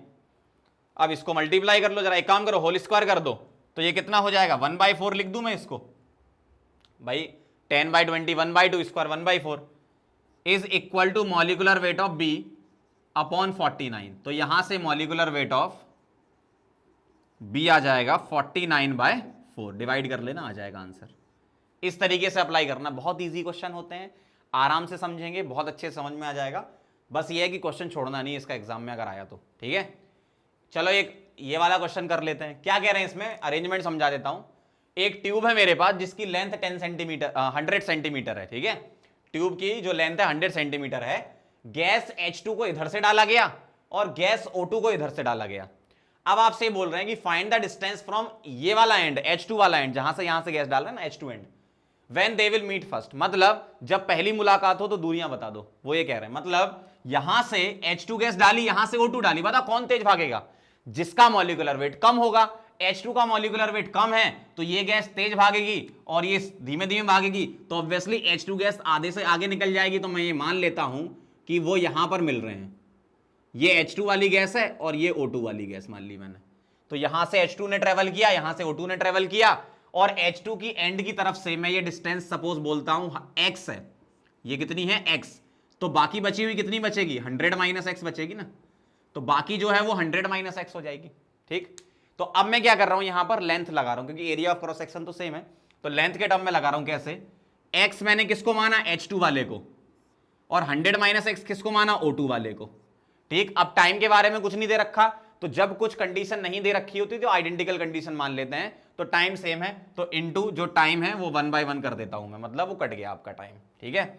Is equal to under root, अब क्या रखोगे 100 - x किसके लिए था O2 के लिए, तो मॉलिक्यूलर वेट O2 का ऊपर जाएगा 32 और H2 का 2, बस यहां से x निकाल लेंगे, आंसर आ जाएगा। सॉल्व कर लेते हैं। x अपॉन 100 - x is equal to under root 16 कितना हो गया 4, तो x is equal to 400 minus 4x, तो 5x इज इक्वल टू 400 हो गया, और x कितना आ गया 80 सेंटीमीटर आ गया। मतलब H2 की एंड की तरफ से कितना ट्रेवल करेगी, H2 गैस कितना ट्रेवल करेगी 80 सेंटीमीटर, तब जाके इनकी मुलाकात होगी। अगर आपसे यही क्वेश्चन पूछ लेते कि O2 की साइड से बताओ, तो बाकी बचा हुआ मतलब 20 सेंटीमीटर। तो इस टाइप से लेंथ वाला क्वेश्चन भी होता है आपके सामने। एक आपको ऐसा ही मिलेगा कि अमोनिया डाला HCl डाला, तो वो डिस्टेंस बताओ, कुछ डिस्टेंस दे रखी होगी ट्यूब की, वो डिस्टेंस बताओ जब व्हाइट फ्यूम्स बने, क्योंकि अमोनिया HCl रिएक्शन करके NH4Cl के व्हाइट फ्यूम्स बनाता है, तो आपको ऐसा क्वेश्चन भी देखने को मिलेगा। या आपसे ऐसा भी थ्योरेटिकल क्वेश्चन पूछ सकते हैं कि व्हाइट फ्यूम्स किस एंड की तरफ बनेंगे, तो अमोनिया का मॉलिक्यूलर वेट कम, HCl का ज्यादा होता है, तो अमोनिया तेज भाग जाएगा उस तरफ HCl एंड की तरफ, तो HCl एंड की तरफ फ्यूम्स बनेंगे। मतलब किस एंड की तरफ फ्यूम्स बनेंगे, HCl वाले एंड की तरफ, क्योंकि उसका मॉलिक्यूलर वेट ज्यादा है, वो धीमे धीमे भागेगी, और अमोनिया का मॉलिक्यूलर वेट कम है, वो तेज तेज भागेगी, तो वो उस एंड की तरफ चली जाएगी। तो ऐसा क्वेश्चन भी आपको देखने को मिलेगा, ठीक है। उसको इस तरीके से आपको करना है, समझ गए बात को, नोट करो, फिर आगे बढ़ते हैं। चलो आगे बढ़ते हैं। अब ग्राम्स लॉ में एक स्पेशल केस आता है कि अगर प्रेशर भी वेरिएबल हो एट कांस्टेंट टेम्परेचर, तो किस तरीके से हम रेट लिखते हैं। ध्यान से देखना जरा, केस ये है कि if pressure is variable, if pressure is variable at constant temperature, temperature तो देखो कांस्टेंट है, लेकिन प्रेशर अगर वेरिएबल हो तो इक्वेशन क्या बनती है, जो रेट है वो डायरेक्टली प्रोपोर्शनल टू होता है फिर P, और inversely proportional to square root of density, तो आप जानते ही थे, बस R is directly proportional to P और हो जाएगा। मतलब क्या बनेगा, R1 upon R2 is equal to आएगा P1 अपॉन P2, और अंडर रूट क्या आ जाएगा D2/D1, जिसको मैं ऐसा लिख रहा हूं मॉलिक्यूलर वेट के फॉर्म में लिख रहा हूं, है ना, क्योंकि इस फॉर्म में आप याद करते ही हो M2/M1, क्योंकि मैं इसको क्या लिख सकता हूं P/अंडर रूट मॉलिक्यूलर वेट लिख सकता हूं, और मॉलिक्यूलर वेट को मैं क्या ले रहा हूं M। अब यहां पर जो रेट है इसको हम डिफाइन कर सकते हैं वॉल्यूम के टर्म में, लेंथ के टर्म में, और मोल के टर्म में। तो मैं मोल के टर्म में इसको लिख के बता रहा हूं, क्योंकि इस पर बेस्ड क्वेश्चन होते हैं इस टाइप के जो मैंने यहां लिखा। ध्यान से देखना, अगर मैं रेट को मोल के टर्म में लिखूं, अगर टाइम सेम है तो मैं लिख रहा हूं N1 अपॉन N2, और इंटू T2/T1 आता तो वो तो सेम है, तो उसको हटा दो, is equal to pressure is directly proportional to moles होता है, तो N1 अपॉन N2 यहां लिख दिया मैंने, और अंडर रूट M2/M1। अब रुको रुको रुको रुको रुको, ध्यान देना ध्यान देना ध्यान देना, क्या यहां भी n1/n2 लिख दिया, यहां भी n1/n2 लिख दिया। ये जो n1/n2 है ये इफ्यूज्ड या डिफ्यूज्ड आउट होता है, ये है ना, इफ्यूज्ड आउट है, मतलब कितना मोल का रेशियो बाहर निकल रहा है। ठीक है, किसी पंक्चर्ड फुटबॉल से इस टाइप के क्वेश्चन आपके सामने मिलेंगे इस पर बेस्ड। और n1/n2 क्या है, ये initially present in the container. ठीक है, ये इनिशियल होते हैं कौन से, ये वाले मोल का रेशियो, और ये कौन सा है जो इफ्यूज आउट बाहर निकलता है। आप कैसे अप्लाई करना है इसको, यहां अप्लाई करके मैं बता रहा हूं आपको, ध्यान से देखो क्वेश्चन पढ़ लो। A football bladder contains equimolar proportion of H2 and O2. ठीक है, the composition by mass, composition by mass का मतलब वेट का ratio of the mixture effused out by punctured football in the ratio H2 और O2 का निकालना है। तो ध्यान से देखो मैं इक्वेशन क्या लिख रहा हूं, moles of H2 upon moles of O2, ये कौन से हो गए, इफ्यूज्ड आउट वाले हो गए। क्या होगा ये, effused out is equal to moles of H2 upon moles of O2, ये क्या है, initial present in the container. ठीक है, और अंडर रूट क्या लिख रहा हूं मैं, m2 मतलब m of O2 Motu upon m of H2 मच2। ठीक है, इस टाइप से लिख रहा हूं मैं। ठीक है, अब इसको अप्लाई कर लेते हैं कैसे, ये मोल का रेशियो फ्यूज्ड आउट मुझे निकालना है। ठीक है, तो मैं लिख रहा हूं moles of H2 upon moles of O2। आपको इनिशियल मोल का रेशियो कितना दे रखा है, देखो यहां लिखा है कहीं पे इक्विमोलर प्रोपोर्शन, इक्विमोलर है मतलब ये कट जाएगा, इसको मैं 1 लिख देता हूं। अगर कभी यहां पर देते कि 4:1 मोल प्रोपोर्शन, तो हम उसको यहां 4/1 लिख देते, ऐसा भी क्वेश्चन देखने को मिलेगा। तो जो भी आपको गिवन होते हैं मोल वो यहां रखते हैं, कई लोग क्या गलती कर देते हैं, वो यहां रखने लगते हैं, फिर ये तो बाहर निकलने वाले हो गए ना, इनिशियल कितने हैं वो दिए होते हैं आपको हमेशा, है ना, तो वो 1 है, और into under root molecular weight of O2 32 और मॉलिकुलर वेट ऑफ H2 2, तो अंडर रूट 16 हो जाएगा, मतलब ये 4 बाहर निकलेगा। अब लेकिन ये तो मोल का रेशियो आया, आपको कॉम्पोजिशन बाय मास चाहिए, तो मोल से मास में चले जाओ, कैसे, weight of H2 upon weight of O2, मैं मोल को वेट अपॉन मॉलिकुलर वेट करके फॉर्मूला बना रहा हूं, है ना, weight of H2 upon weight of O2 is equal to molecular weight of O2 upon molecular weight of H2। ध्यान से समझ लो कैसे लिखा मैंने, मोल ऑफ H2 को मैंने ऊपर लिखा वेट अपॉन मॉलिकुलर वेट, इसको वेट अपॉन मॉलिकुलर वेट, तो वो ऐसा आ गया, है ना, इज इक्वल टू क्या है 4। अब wait of H2 upon weight of O2 ये मुझे निकालना है। ठीक है, अब मैं क्या कर रहा हूं यहां पे, ध्यान से देखना जरा, 4 into molecular weight of H2 ऊपर चला जाएगा 2 upon molecular weight of O2 नीचे आ जाएगा 32। ठीक है, तो ये कितना आ गया 1/4, तो वेट का रेशियो क्या आया 1/4 आया, मतलब कॉम्पोजिशन बाय मास जो बाहर निकला वो इतना निकला। समझ गए बात को कैसे लगाना है, जो लेफ्ट साइड मोल होते हैं वो इफ्यूज्ड आउट वाले बाहर कितने निकल रहे हैं, और जो मोल्स यहां लिखे हैं राइट साइड वो इनिशियल कितने प्रेजेंट है कंटेनर में आपको। ठीक है, तो इस टाइप के क्वेश्चन होते हैं, ग्राम्स लॉ ऑफ डिफ्यूजन और इफ्यूजन से रिलेटेड हर एक टाइप का मैंने आपको क्वेश्चन करा दिया। थ्योरेटिकल क्वेश्चन कैसा बनता है, न्यूमेरिकल कैसे होते हैं, जितने क्वेश्चन मैंने कराए उनको अच्छे से करके जाना आप। ठीक है, आराम से अगर एग्जाम में क्वेश्चन आया ग्राम्स लॉ का, तो सबसे पहले ग्राम्स लॉ का ही ढूंढना आप तो पेपर में, सबसे पहले पेपर आया बस तुरंत देखा आपने कि अच्छा ग्राम्स लॉ कहाँ है, ग्राम्स लॉ का क्वेश्चन सबसे पहले दिमाग में होना चाहिए, फटाफट से क्वेश्चन बन जाएगा इसका। ठीक है, नोट कर लो इसको, फिर आगे बढ़ते हैं। चलो तो आगे बढ़ते हैं अपने लास्ट पोर्शन पर, रियल गैस। बहुत ध्यान से समझना, थ्योरेटिकल क्वेश्चन एग्जाम में आएगा, कोई न्यूमेरिकल वगैरह नहीं आता इसमें, डायरेक्ट क्वेश्चन देखो और आंसर लगा सकते हो आप अगर आपको थ्योरी अच्छे से पता है तो सारी थ्योरी बेसिक है, आराम से समझेंगे अपन। पहली बात तो रियल गैस कौन सी गैस होती है, एक्चुअल में जो एग्जिस्ट करती है वो रियल गैस होती है, आइडियल गैस एग्जिस्ट नहीं करती, अपन ऐसा बोलते हैं। ठीक है, अब रियल गैस को हम ऐसा क्यों बोलते हैं कि एक्चुअल में जो एग्जिस्ट कर रही है, क्योंकि आपको भी पता है कि गैसेस लिक्विफाई होती हैं, आप जानते हो घर में सिलेंडर है अपने, ब्यूटेन होती है उसमें, तो घर में जो सिलेंडर है उसमें अगर गैस है तो आप अगर सिलेंडर को हिला के देखो तो लिक्विड जैसा फील होता है ना, मतलब गैस लिक्विफाई होकर है उसमें भरी हुई है। इसका मतलब क्या हुआ, गैस लिक्विफाई होती है। अगर गैस लिक्विफाई हो रही है इसका मतलब उसमें फोर्स ऑफ अट्रैक्शन है ना गैस के मॉलिक्यूल में, तभी तो लिक्विफेक्शन हो रहा है। इसका मतलब गैसेज एक्चुअल में एग्जिस्ट करती हैं, कौन सी वाली, real gas. Ideal gas exist नहीं करती, या हम यूं बोलें आइडियल गैस को लिक्विफाई करना मतलब कर ही नहीं पाते क्योंकि फोर्स ऑफ अट्रैक्शन ही नहीं है। आसान और मुश्किल की तो बात ही दूर, ideal gas can not be liquefy. ठीक है, क्यों लिक्विफाई नहीं होती, क्योंकि फोर्स ऑफ अट्रैक्शन नहीं होते। रियल गैस लिक्विफाई होती है क्योंकि उसमें फोर्स ऑफ अट्रैक्शन होते हैं। ठीक है, तो दो चीजें अगर मैं बोलूं आपसे कि आइडियल गैस और रियल गैस में क्या डिफरेंस है, तो आइडियल गैस में जो दो पॉस्टुलेट थे केटीजी वाले जो लगते हैं आइडियल गैस में, केटीजी के पॉस्टुलेट में एक पॉस्टुलेट हमने ये लिखा था कि there is no force of attraction, जबकि एक्चुअल में फोर्स ऑफ अट्रैक्शन होता है। दूसरा पोस्टुलेट ये लिखा था कि कोई मॉलिक्यूलर वॉल्यूम नहीं होगा, मतलब मॉलिक्यूल का कोई वॉल्यूम नहीं होगा, हम उसको नेग्लिजिबल लेंगे। जबकि एक्चुअल में अगर गैसेस लिक्विफाई हो रही हैं तो मॉलिक्यूलर वॉल्यूम तो होगा, तभी तो गैस लिक्विफाई हो रही है। ठीक है, तो ये दो पोस्टुलेट हैं जो आइडियल में नहीं होते लेकिन रियल में होते हैं। अब रियल गैस की स्टडी हम कैसे करते हैं? रियल गैस की स्टडी हम करते हैं तीन तरीके से। पहला है कंप्रेसिबिलिटी फैक्टर Z, दूसरा ग्राफिकल एनालिसिस करेंगे अपन, और तीसरा वान डेर वाल इक्वेशन से समझेंगे अपन। ठीक है, तो पहला मैं स्टार्ट करने जा रहा हूं कंप्रेसिबिलिटी फैक्टर Z। चलो स्टार्ट करते हैं। कंप्रेसिबिलिटी फैक्टर Z को हम कैसे डिफाइन करते हैं?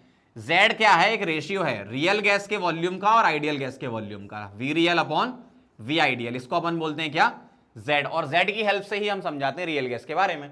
इसको अपन थोड़ा सा फॉर्मूला इसका बना लेते हैं। क्या? वी रियल को मैं बोल रहा हूं ऑब्जर्व्ड वॉल्यूम, ठीक है, और वी आइडियल को क्या लिख रहा हूं? N R T upon P. ठीक, अब मैं क्या कर रहा हूं? वी ऑब्जर्व्ड अपॉन एन, ये जो है ना, इसको बोल रहे हैं मोलर वॉल्यूम। ठीक है, वॉल्यूम पर मोल मतलब मोलर वॉल्यूम, तो P V M observed divided by R T. ठीक है, ये लिख सकता हूं मैं। अब गैसेस के लिए Z का कैलकुलेशन किया गया एक्सपेरिमेंटली, तो Z की अलग अलग वैल्यूज आई, तो Z की वैल्यू के बेसिस पर हम क्लासिफाई कर देंगे रियल गैस को। कैसे? हम ऐसा बोलते हैं कि Z जो है कंप्रेसिबिलिटी फैक्टर Z क्या क्या हो सकता है इसके बारे में हम बात करेंगे। देखो, कंप्रेसिबिलिटी फैक्टर Z के बारे में अगर मैं बात करूं तो Z की तीन वैल्यू हो सकती हैं, ध्यान से देखना जरा। Z हो सकता है equal to 1। Z equal to 1 का मतलब क्या है? Z इक्वल टू 1 का मतलब है कि V real is equal to V ideal, मतलब रियल गैस आइडियल गैस की तरह बिहेव करेगी। मतलब Z इज इक्वल टू 1, मैं क्या लिख रहा हूं पॉइंट, मैं पॉइंट ये लिख रहा हूं कि रियल गैस आइडियल गैस की तरह बिहेव करेगी। कब? Z इज इक्वल टू 1 में। और अगर आइडियल गैस है तो मैं ऐसा बोलूंगा, no force of attraction and repulsion, no force of attraction and repulsion, मतलब ना तो अट्रैक्टिव फोर्सेस हैं ना ही रिपल्सिव फोर्सेस हैं, कोई फोर्स ही नहीं है आइडियल गैस में। ठीक है, तो Z1 होता है तो रियल आइडियल की तरह बिहेव करती है, no force of attraction and repulsion. अगर फोर्स ऑफ अट्रैक्शन नहीं है तो can not be liquefy, can not be liquefy, तो आइडियल गैस को लिक्विफाई नहीं कर सकते हैं, पहले पॉइंट। चलो दूसरा पॉइंट लिखते हैं।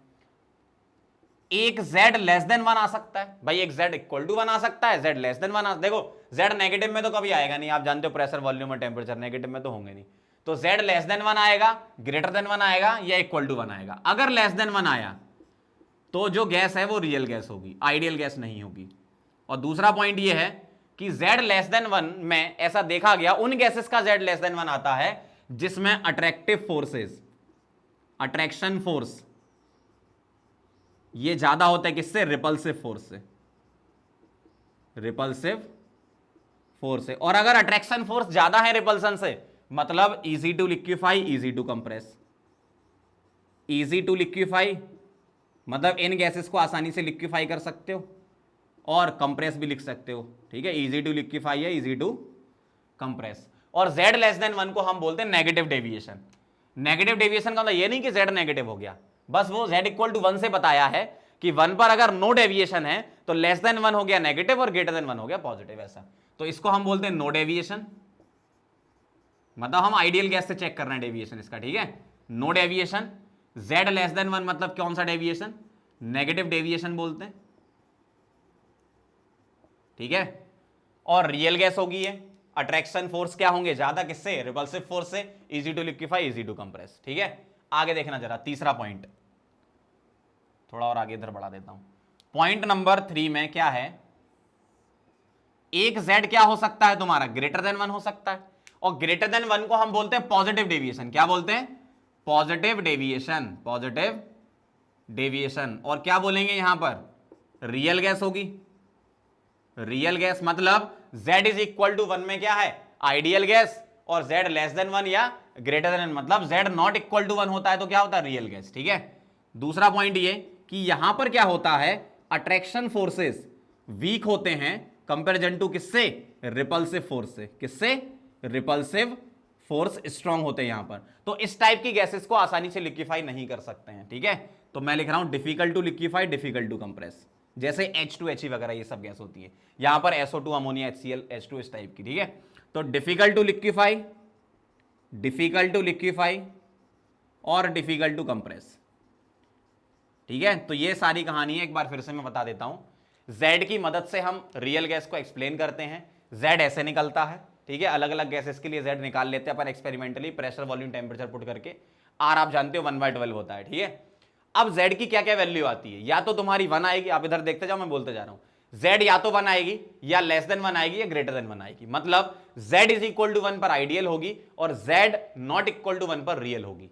अगर Z लेस देन 1 है तो उसको नेगेटिव डेविएशन बोलते हैं, ग्रेटर देन 1 है तो पॉजिटिव डेविएशन बोलते हैं। नेगेटिव डेविएशन उन गैसेस में देखा गया जो आसानी से लिक्विफाई होती हैं, इसका मतलब अट्रैक्शन फोर्स डोमिनेट करेंगे रिपल्सन पर, यही सारी कहानी लिखी। Z ग्रेटर देन 1 किसमें देखा गया, जो बहुत डिफिकल्टी से लिक्विफाई हो रही है, मतलब रिपल्सिव फोर्सेस ज्यादा लग रहे हैं किससे, अट्रैक्टिव फोर्सेस से। ठीक है, तो ये सारी कहानी है Z के बेसिस पर, इसको नोट करो। फिर सेकंड स्टडी इसकी करेंगे, ग्राफिकल एनालिसिस भी हम करेंगे इसका, ठीक है, लिख लो इसको पहले। चलो तो आगे बढ़ते हैं सेकंड पॉइंट पर, ग्राफिकल एनालिसिस। ठीक है, इसमें हम प्रेशर वर्सेस वॉल्यूम की स्टडी करेंगे और Z वर्सेस प्रेशर की करेंगे। ध्यान से देखना जरा, प्रेशर वर्सेस वॉल्यूम का जो ग्राफ है, रियल गैस का तो देखो एक्सपेरिमेंटल डेटा के अकॉर्डिंग बनाया गया और आइडियल का बॉयस लॉ से बन जाता है। तो अगर मैं आपसे बोलूं कि ये वाला जो ग्राफ है ये किसका है, ये आइडियल का है, ठीक है, ये किसका है, आइडियल गैस का है। तो रियल गैस का जो एक्सपेरिमेंटल ग्राफ आता है वो कुछ ऐसा आता है, इस तरीके से आता है ये रियल गैस का। तो ये किसका हो गया, रियल गैस का। अब जरा आप ध्यान दो, अगर मैं इस ग्राफ का एनालिसिस करूं तो ग्राफ कुछ ऐसा है कि जब प्रेशर ज्यादा है, भाई प्रेशर वाली एक्सिस तो ये है ना, तो अगर मैं ऊपर की तरफ आता हूं, ऊपर की तरफ, तो अगर प्रेशर ज्यादा है तो आप देखो रियल और आइडियल के ग्राफ में बहुत ज्यादा डिफरेंस आ रहा है। लेकिन जब मैं प्रेशर कम की तरफ आ रहा हूं तो ये ग्राफ क्या है, ये ग्राफ का डिफरेंस कम हो गया ना। कम होने का मतलब आगे जाके लगभग सेम हो जाने वाला है। अगर मैं आगे की बात करूं और प्रेशर कम कर दूं तो सेम हो जाने वाला है ये।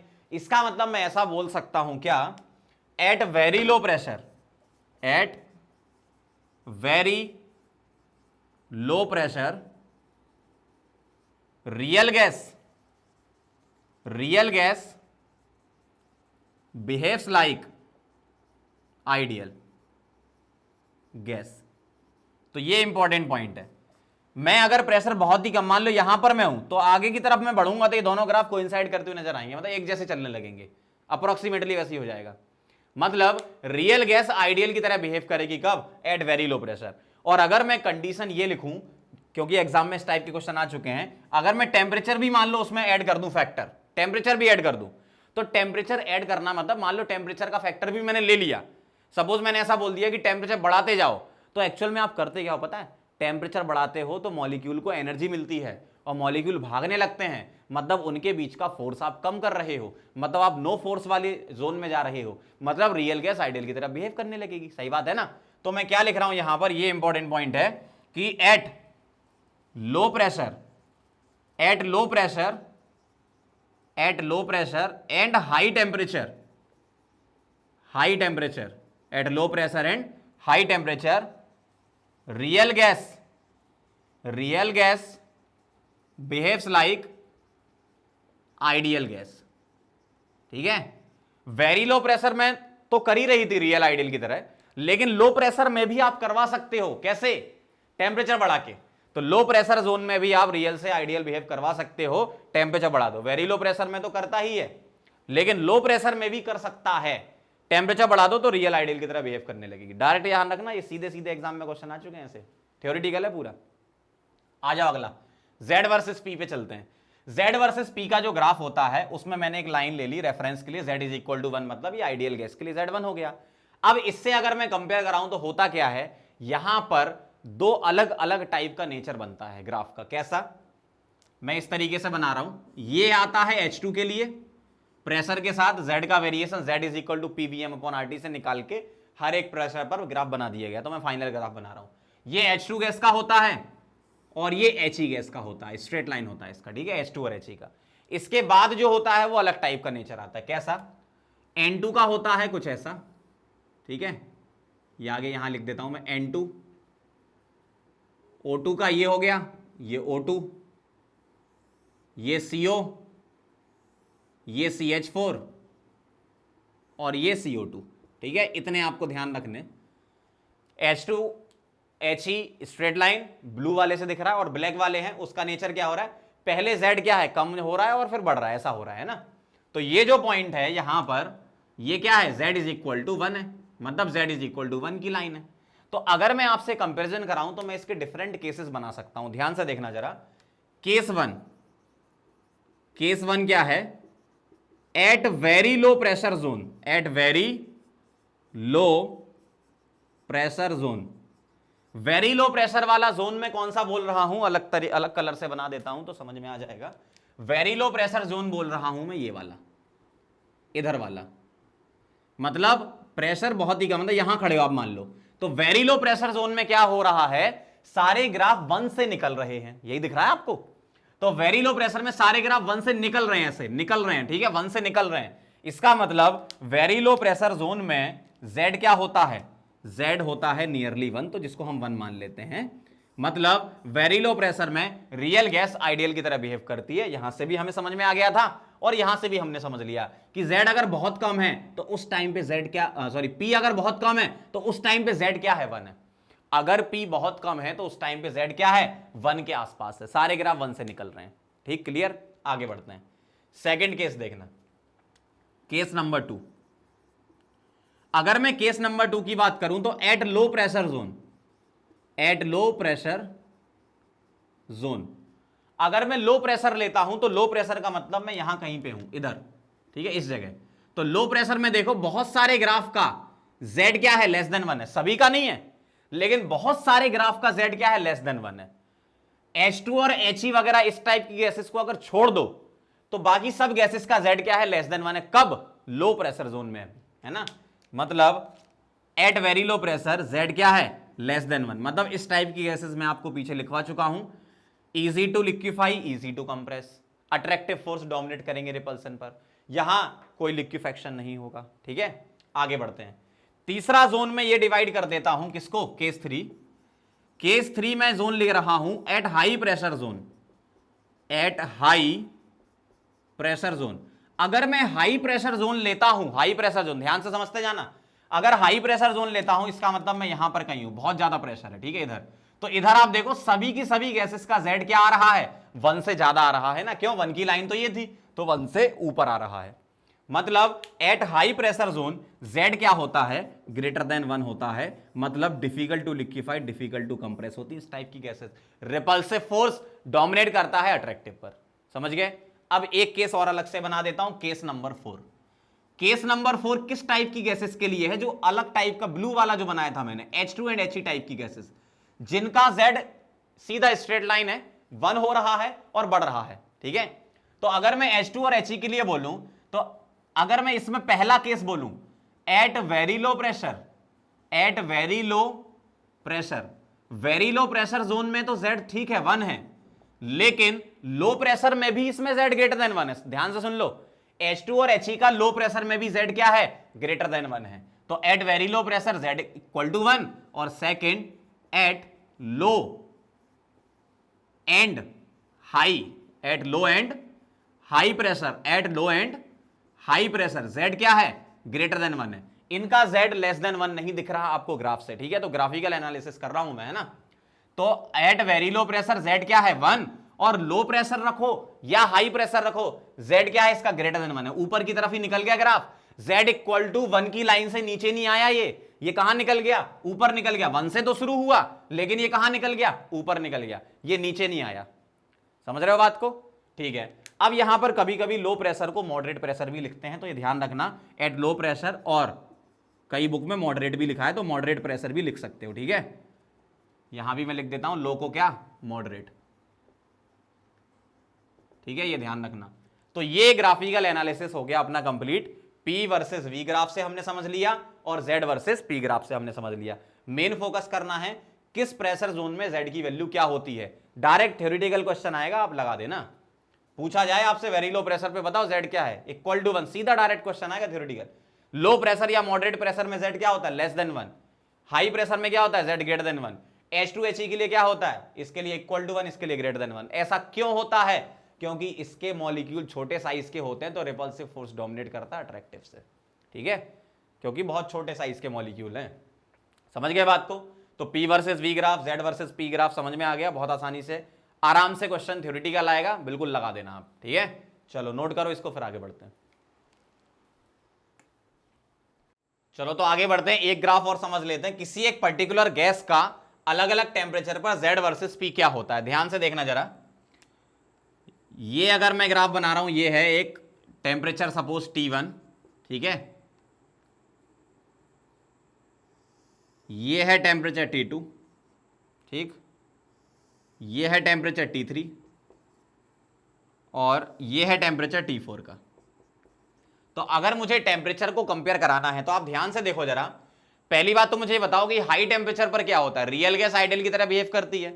इसका मतलब जो ग्राफ इस तरफ होगा, मतलब 1 की तरफ होगा, क्योंकि ये वाली जो लाइन है Z इक्वल टू क्या है, 1 की है, तो जो ग्राफ 1 की तरफ होगा उसका टेम्परेचर क्या होगा, ज्यादा।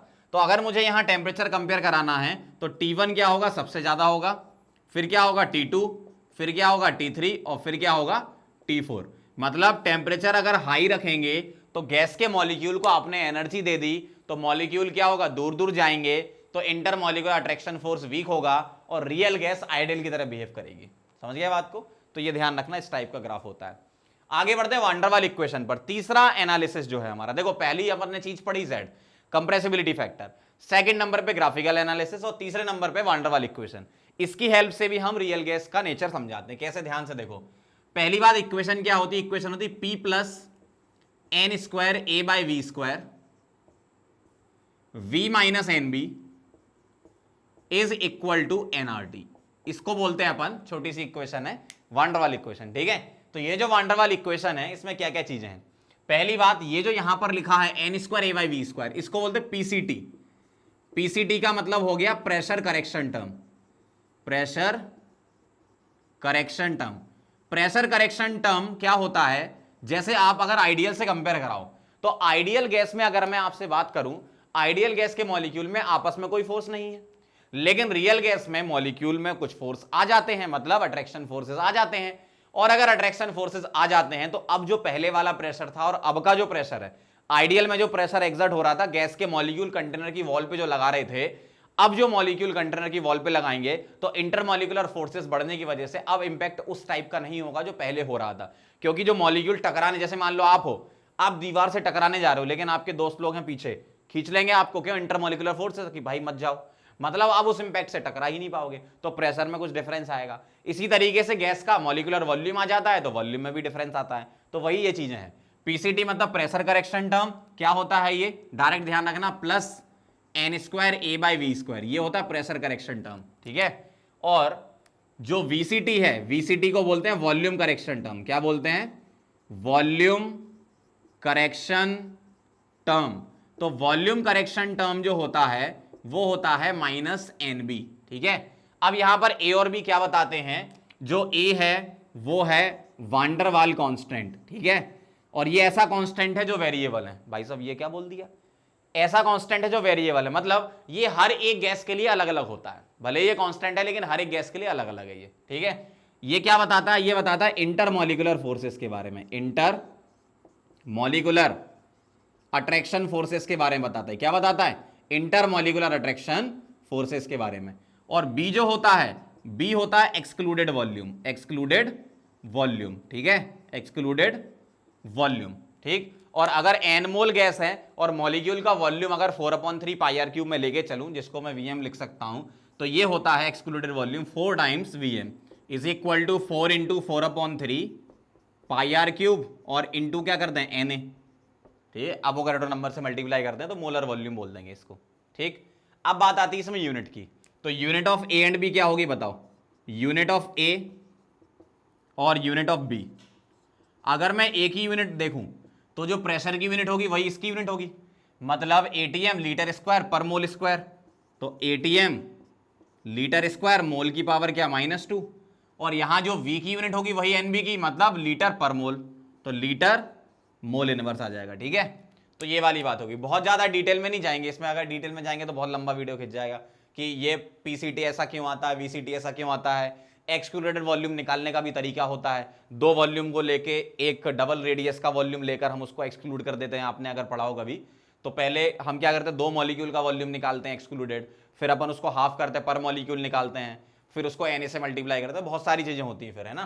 तो आप क्या डायरेक्ट ध्यान रखो, वंडरवाल इक्वेशन ये होती है, इसको पीसीटी और इसको वीसीटी बोलते हैं। ए और बी वंडरवाल कांस्टेंट होते हैं और ये क्या बताते हैं, ये इंटरमॉलिक्यूलर फोर्स बताता है, ये एक्सक्लूडेड वॉल्यूम या फिर कभी कभी को वॉल्यूम भी लिख देते हैं, यहां ध्यान रखना है ना, एक्सक्लूडेड वॉल्यूम और को वॉल्यूम भी लिखा रहता है, को वॉल्यूम, ठीक है, तो इस टाइप से भी लिखा रहता है। तो ये को वॉल्यूम या एक्सक्लूडेड वॉल्यूम बताता है और यूनिट ए और बी की क्या है, ठीक है। अब आप इसको नोट कर लो, फिर अपन इसके सारे केसेस कनेक्ट करेंगे जेड के साथ कि हम इक्वेशन से किस तरीके से जेड की value less than 1 greater than 1 समझाएंगे अलग अलग प्रेशर जोन में। पहले इसको लिख लो आप।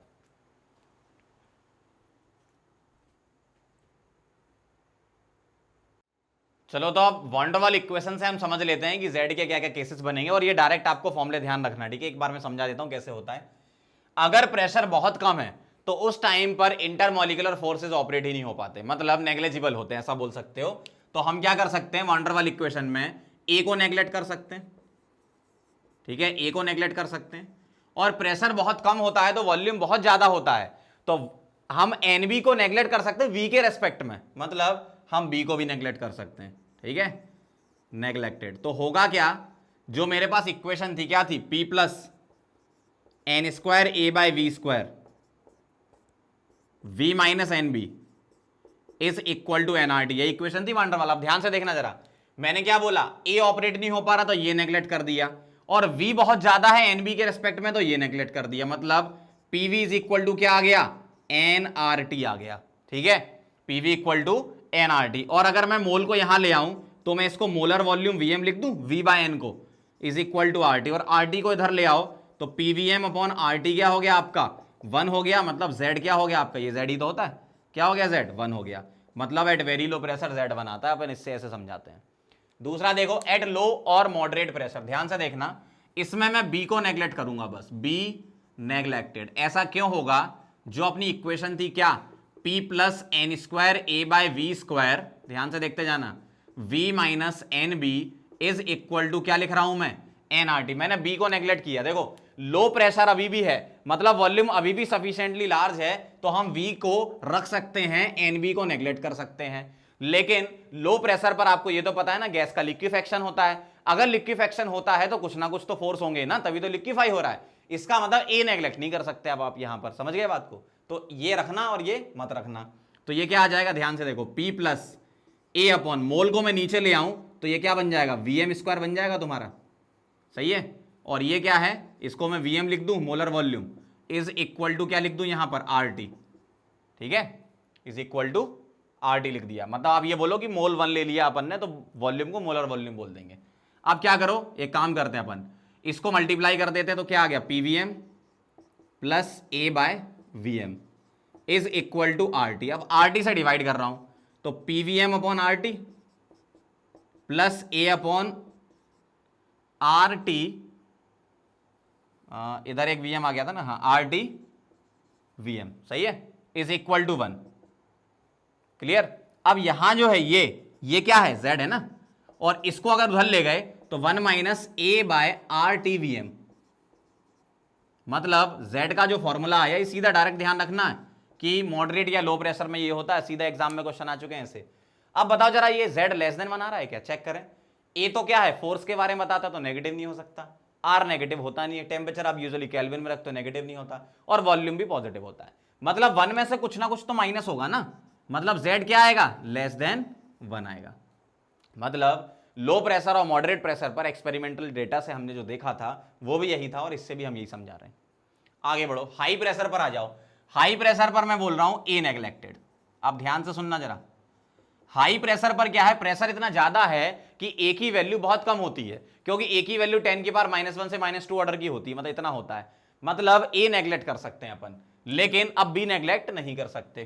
तो हम क्या बोलेंगे, P plus n square a by V square V minus n b is equal to n R T. मैं क्या उड़ा रहा हूं, ध्यान से देखना, इसको उड़ा दिया अपन ने, ठीक है, और एन को 1 रख के वॉल्यूम को मोलर वॉल्यूम बोल देंगे, तो P ये क्या आ जाएगा, Vm minus b is equal to R T.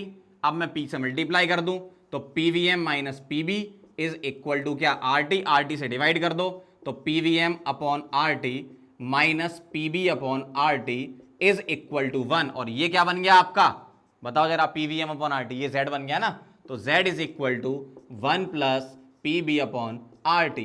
Pressure negative नहीं हो सकता, B नेगेटिव नहीं हो सकता, R होता ही नहीं है, और टेम्परेचर भी नहीं होता, मतलब Z में 1 में कुछ ऐड कर रहे हो, मतलब Z क्या आएगा, ग्रेटर देन 1 आएगा। तो ध्यान रखना, ये डायरेक्ट इक्वेशन याद करके जाना है आपको एग्जाम में, क्या वेरी लो प्रेशर पर क्या होता है, लो पर क्या होता है, और मॉडरेट पर क्या होता है, ये इक्वेशन ध्यान रखनी सीधी सीधी, 1 minus a by R T V 1 plus P b by R T, ये सीधा समझ गए बात को।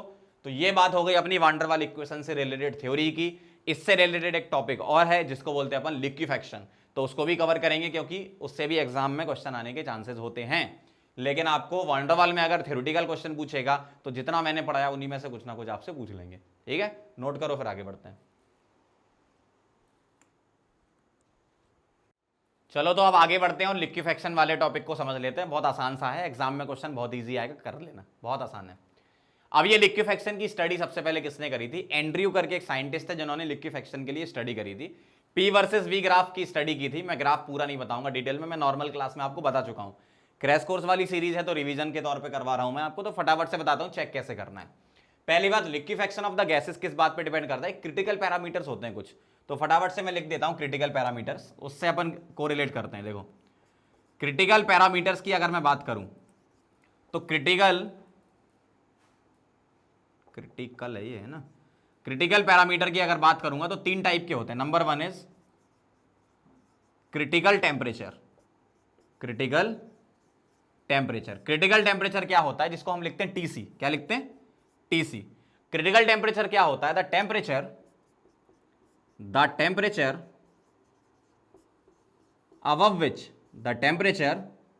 above which gas cannot be liquefied।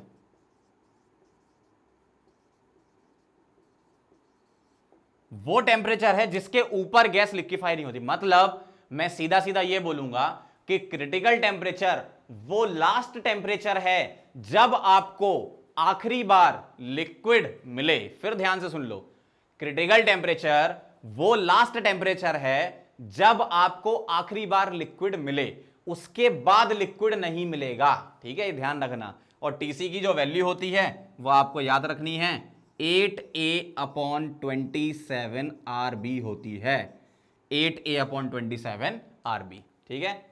Second है critical pressure. Number 2 is critical pressure. Critical pressure होता है पीसी। अब ये क्रिटिकल प्रेशर क्या होता है, the pressure at TC is called PC.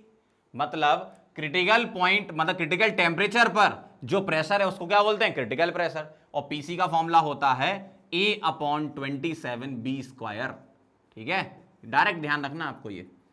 तीसरे नंबर पर है critical volume.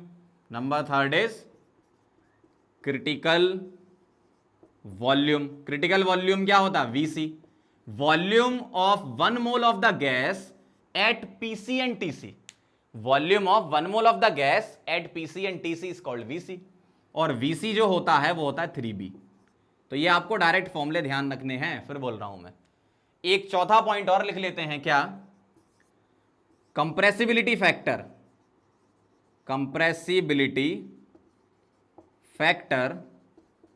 Factor eight critical point, eight critical point. अगर कंप्रेसिबिलिटी फैक्टर की बात करें क्रिटिकल पॉइंट पर, जिसको बोलते हैं अपन क्या, ZC, ये क्या हो जाएगा, PCVC/RTC। अगर मैं इन सब के फॉर्मूले TC का, PC का, VC का यहां पुट कर दूं तो सॉल्व होकर फाइनल आंसर आता है 3/8, मतलब लेस देन 1। इसका मतलब क्रिटिकल पॉइंट पर Z लेस देन 1 है। तो थोड़ा सा दिमाग में कुछ नहीं आ रहा आपके, Z लेस देन 1 मतलब गैस लिक्विफाई होती है। मतलब क्रिटिकल पॉइंट वो लास्ट पॉइंट है जब आपको आखिरी बार लिक्विड मिलेगा, उसके बाद लिक्विड नहीं मिलेगा, ठीक है। और सभी गैसेस के लिए ZC 3/8 आ रहा है, A और B पे डिपेंड नहीं कर रहा, वो तो कट गए, समझ गए बात को। तो ये था क्रिटिकल पैरामीटर्स, ये समझने जरूरी थे, इसको आप नोट करो, ये डायरेक्ट फॉर्मूले ध्यान रखना इनके। अब मैं आपको बताता हूं एग्जाम में क्वेश्चन कैसा आता है जिससे आप लिक्विफेक्शन को कंपेयर करा सकते हो, ठीक है, इसको नोट कर लो, फिर स्टार्ट करते हैं। तो जैसा कि मैं आपको बता रहा था कि लिक्विफेक्शन का क्वेश्चन किस टाइप से आप करोगे, ध्यान से देखो जरा। अगर मैं लिखूं लिक्विफेक्शन, क्या लिक्विफेक्शन, तो ये होता है डायरेक्टली प्रोपोर्शनल टू ए का मतलब क्या है, इंटरमोलिकुलर फोर्सेस। जितने ज्यादा होंगे इंटरमोलिकुलर अट्रैक्शन फोर्सेस, उतना आसानी से लिक्विफाई कर सकते हो। बहुत अच्छी बात है।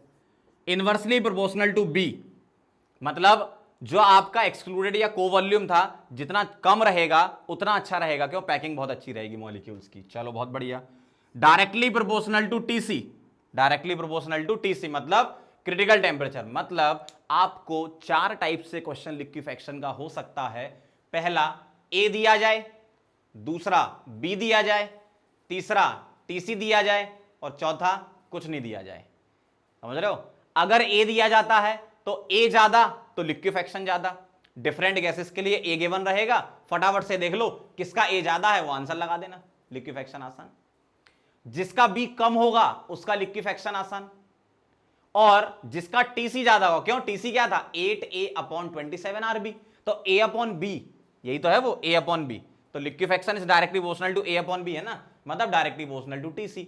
अगर आपको 3 गैसेस का टीसी दिया जाता है तो जिसका टीसी ज्यादा उसका लिक्विफेक्शन आसान। ध्यान रखना, टेम्परेचर ज्यादा होना अलग चीज है, टीसी ज्यादा होना अलग चीज है। टीसी गैस पे डिपेंड करता है, टेम्परेचर आप एक्सटर्नल डालते हो। जैसे मैं बोलूं, अगर मैंने टेम्परेचर बढ़ाया तो रियल गैस आइडियल की तरह बिहेव करेगी। अगर मैं बोलूं कि इस गैस का टीसी ज्यादा है, मतलब वो आसानी से लिक्विफाई हो सकती है। ठीक है, ये दोनों चीजें अलग हैं। चलो भाई आगे बढ़ते हैं। अगर आपको इन तीनों में से कुछ ना दे तो ऊपर वाले को याद करो, मतलब ऑर्डर याद होना चाहिए। फिर मैं ऑर्डर लिख देता हूं। तो order of liquefaction, order of liquefaction क्या होता है, ठीक है, ये सरफेस केमिस्ट्री में भी यूज होता है। ठीक है, ध्यान रखना। ऑर्डर ऑफ लिक्विफेक्शन होता है H2N2, ठीक है, जो काम के वो लिख रहा हूं, H2N2O2 COCH4CO2। ये आपका एनसीईआरटी में दिया हुआ है ना। यहां बीच में आप हीलियम भी लिख सकते हो, लेकिन मैं नहीं लिख रहा हूं। H2N2O2 COCH4CO2, और अपनी तरफ से ऐड कर रहा हूं मैं HCl अमोनिया SO2। ठीक है, ये भी कुछ गैसेस होती है जिनका आपको याद रखना पड़ेगा। तो ये काम हो गया लिक्विफेक्शन से रिलेटेड। बस इतना अगर आपने पढ़ लिया ना लिक्विफेक्शन में, क्या, ए के डायरेक्टली प्रोपोर्शनल, बी के इनवर्सली और टीसी के डायरेक्टली, तो काम हो जाएगा। आपको एग्जाम में या तो ए देते हैं, नहीं तो बी देंगे, नहीं तो टीसी तो देंगे। ये तो बहुत रेयरली होगा, इसलिए मैंने बता भी दिया कि कुछ नहीं दिया है तो फिर याद होना चाहिए किस गैस को आप आसानी से लिक्विफाई कर सकते हो। तो ये ऑर्डर ऑफ लिक्विफेक्शन लिखा है, SO2 बहुत आसानी से लिक्विफाई कर सकते हो। ठीक है, अब यहां पर 1-2 टेम्परेचर आप डायरेक्ट ध्यान रखो, है ना। मैं यहां फॉर्मूले लिख देता हूं, कंपेरिजन कभी अगर आ जाए तो। जैसे अगर आपसे बोला गया boils temperature, boils temperature, boils temperature क्या होता है, इसकी डेफिनेशन के साथ मैं आपको बताऊंगा। टीबी, बॉयल्स टेम्परेचर की डेफिनेशन ये है कि the temperature at which, the temperature at which real gas behaves like ideal gas. Real gas ideal gas की तरह काम करे, बिहेव करे, तो वो टेम्परेचर होता है क्या, बॉयल टेम्परेचर। और इसका फॉर्मूला होता है TB is equal to A/RB।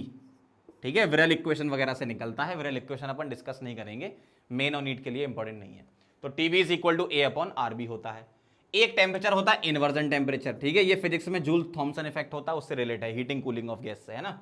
अपने को सिर्फ यहां पर फॉर्मूला ध्यान रखना है, इन्वर्जन टेम्परेचर। इन्वर्जन टेम्परेचर क्या होता है, इन्वर्जन टेम्परेचर को हम लिखते हैं TI, और TI का जो फॉर्मूला है वो डायरेक्ट ध्यान रखना है, TI होता है 2A/RB, ऐसा। ठीक है भाई, वो ऐसा बोलते हैं टेम्परेचर ग्रेटर देन TI तो हीटिंग होगी, लेस देन TI तो कूलिंग होगी। इस टाइप से फिजिक्स में होता है, T equal to TI, neither heating nor cooling. ज्यादा अपने को देखो आइडिया नहीं इसके बारे में, बस इन्वर्जन टेम्परेचर TI आप फॉर्मूला ध्यान रखो। अब आप कंपेरिजन करा लो, किसका, TC का, TB का और TI का। तो अगर मैं टेम्परेचर का कंपेरिजन लिखूं तो TI सबसे ज्यादा होता है, फिर आता है TB, और फिर क्या आता है TC, क्योंकि 8/27 है ना, वो 1 से तो कम ही रहेगा। तो TI इन्वर्जन टेम्परेचर, फिर बॉयल टेम्परेचर, फिर क्रिटिकल टेम्परेचर। ठीक है, ऐसा होता है IBC, ये ध्यान रखना, IBC। तो ये बात हो गई आपकी कंप्लीट थ्योरी की गैसियस स्टेट के। अब मैं आपको क्वेश्चन करवाऊंगा। ठीक है, तो बहुत ध्यान से देखना आप, सारी की सारी थ्योरी अच्छे से एक बार देखो। ठीक है। और क्वेश्चन जो भी मैं कराता हूं उसको अच्छे से देखो, गैस स्टेट से अगर क्वेश्चन आएगा तो बिल्कुल बन जाएगा आपसे, ठीक है। इसको नोट करो, फिर क्वेश्चन स्टार्ट करते हैं। चलो तो अब स्टार्ट करते हैं और रियल गैस की प्रैक्टिस कर लेते हैं। इसके बाद फिर मैं आपको स्टार्टिंग वाला जो पोर्शन था केटीजी वगैरह और गैस लॉस, तो उससे रिलेटेड क्वेश्चन करवा दूंगा। ग्राम्स लॉ के हमने कर लिए, रियल गैस के और कर लो फटाफट से, क्योंकि ये इंपॉर्टेंट है अपने लिए, है ना। देखें जरा, the Z is less than unity at STP, therefore आपको ये बताना है इनमें से करेक्ट क्या है। पहली बात मुझे बताओ कि z क्या होता है। z होता है आपका क्या, पीवीएम अपॉन आरटी, सही है। अब आपसे कह रहे हैं कि ये लेस देन यूनिटी है, तो इसका मतलब क्या है कि जो मोलर वॉल्यूम है वो लेस देन है आरटी बाई पी। अब एसटीपी पे आप टी और पी की वैल्यू पुट करोगे और सॉल्व करके देखोगे तो ये 22.4 आता है। तो जो मोलर वॉल्यूम है वो 22.4 से जो होगा वो कम होगा। तो चेक कर लो आप क्या ऑप्शन है, वीएम इज लेस देन 22.4, मतलब बदलापुर आंसर है, ऐसे करना है। अगला देखो, थ्योरेटिकल क्वेश्चन है। अब ये कह रहे हैं कि रियल गैस जो है वो कह रहे हैं कि most closely approaches the ideal behaviour. अब आपको मैंने पॉइंट लिखाया था कि रियल गैस आइडियल की तरह कब बिहेव करती है, लो प्रेशर हाई टेम्परेचर। तो ऑप्शन में यही चेक कर लो, लो प्रेशर देखो सबसे पहले कहां पर है, इधर है, और हाई टेम्परेचर देखो जरा क्या है, 500, मतलब क्या आ जाएगा आंसर, चेन्नई। देखो लो प्रेशर और हाई टेम्परेचर, यही कंडीशन है। अगर आपको इसी क्वेश्चन में ऐसा बोलते कि डेविएशन फ्रॉम आइडियलिटी मैक्सिमम बताओ किसमें, क्या बोला मैंने, डेविएशन फ्रॉम आइडियलिटी मैक्सिमम किसमें है या मैक्सिमम डेविएशन किसमें है, तो हम उल्टा करते। उल्टे का मतलब हाई प्रेशर और लो टेम्परेचर देखते, हाई प्रेशर और लो टेम्परेचर देखते, मतलब फिर ए आंसर आ जाता आपका, हाई प्रेशर लो टेम्परेचर। कब, जब मैक्सिमम डेविएशन देते। तो अभी आपसे ये बोला है कि आइडियल बिहेवियर कब होगा, तो लो प्रेशर और हाई टेम्परेचर पर आएगा, तो आंसर चेन्नई आ जाएगा इसका। समझ गए बात। अगला देखो, आपको गैसेस दे रखी हैं, ए दे रखा है, आपसे बोला है कि लिक्विफेक्शन का ऑर्डर सेट कर दो, तो बहुत बढ़िया। लिक्विफेक्शन जो होता है वो आपको पता है कि डायरेक्टली प्रोपोर्शनल टू ए, तो ए की वैल्यू सबसे ज्यादा किसमें है, 4.17, मतलब अमोनिया। उसके बाद 2.25 CH4, उसके बाद 1.39 N2 लिख दिया मैंने, उसके बाद O2 लिख दिया। तो इस तरीके से, मतलब आपको अगर ए की वैल्यू गिवन है तो आप ए के डायरेक्टली प्रोपोर्शनल लिक्विफेक्शन लिख सकते हो। अगर इसी क्वेश्चन में बी की वैल्यू देते तो हम इनवर्सली प्रोपोर्शनल लेते, ठीक है। अगर टीसी देते तो डायरेक्टली प्रोपोर्शनल लेते, जो कि मैं बता चुका हूं थ्योरी में आपको। एक लास्ट क्वेश्चन और, at high pressure van der Waals equation reduces to. High pressure पर मुझे बताओ इक्वेशन क्या है, अब तो आपने याद कर ली होगी, मैंने बताई थी आपको, Z is equal to 1 plus P b by R T. तो ऑप्शन में ये चेक कर लो बी वाला कौन कौन आ रहा है भाई, ऐसा ऑप्शन देखो जिसमें बी आ रहा हो। इसमें बी आ रहा है क्या, नहीं। इसमें आ रहा है क्या, नहीं। इसमें आ रहा है क्या, यस। इसमें आ रहा है क्या, नहीं, मतलब सी आंसर है। वो तो उन्होंने क्या है, इसके पहले की कहानी लिख दी यहां, मतलब मैं आरटी से डिवाइड करूंगा पूरे इक्वेशन में, इधर भी और इधर भी, तो पीवी अपॉन आरटी जेड हो जाएगा, 1 प्लस पीवी बाई आरटी आ जाएगा आपका। समझ रहे हो। तो इस टाइप के क्वेश्चन थ्योरेटिकल क्वेश्चन आएंगे। कभी भी अगर रियल गैस से एग्जामिनर क्वेश्चन पूछेगा तो थ्योरेटिकल क्वेश्चन आपसे पूछेगा, और बिल्कुल देख के ही आप आंसर लगा दोगे अगर अच्छे से आपने वीडियो पूरा देखा हुआ है, ठीक है। तो ये बात हो गई रियल गैस के क्वेश्चन की। हमने ग्राम्स लॉ के क्वेश्चन कर ही लिए हैं, अब हम स्टार्टिंग वाले पोर्शन के कुछ क्वेश्चन कर लेते हैं, तो अपना चैप्टर कंप्लीट हो जाएगा। नोट करो, फिर वो भी क्वेश्चन करते हैं।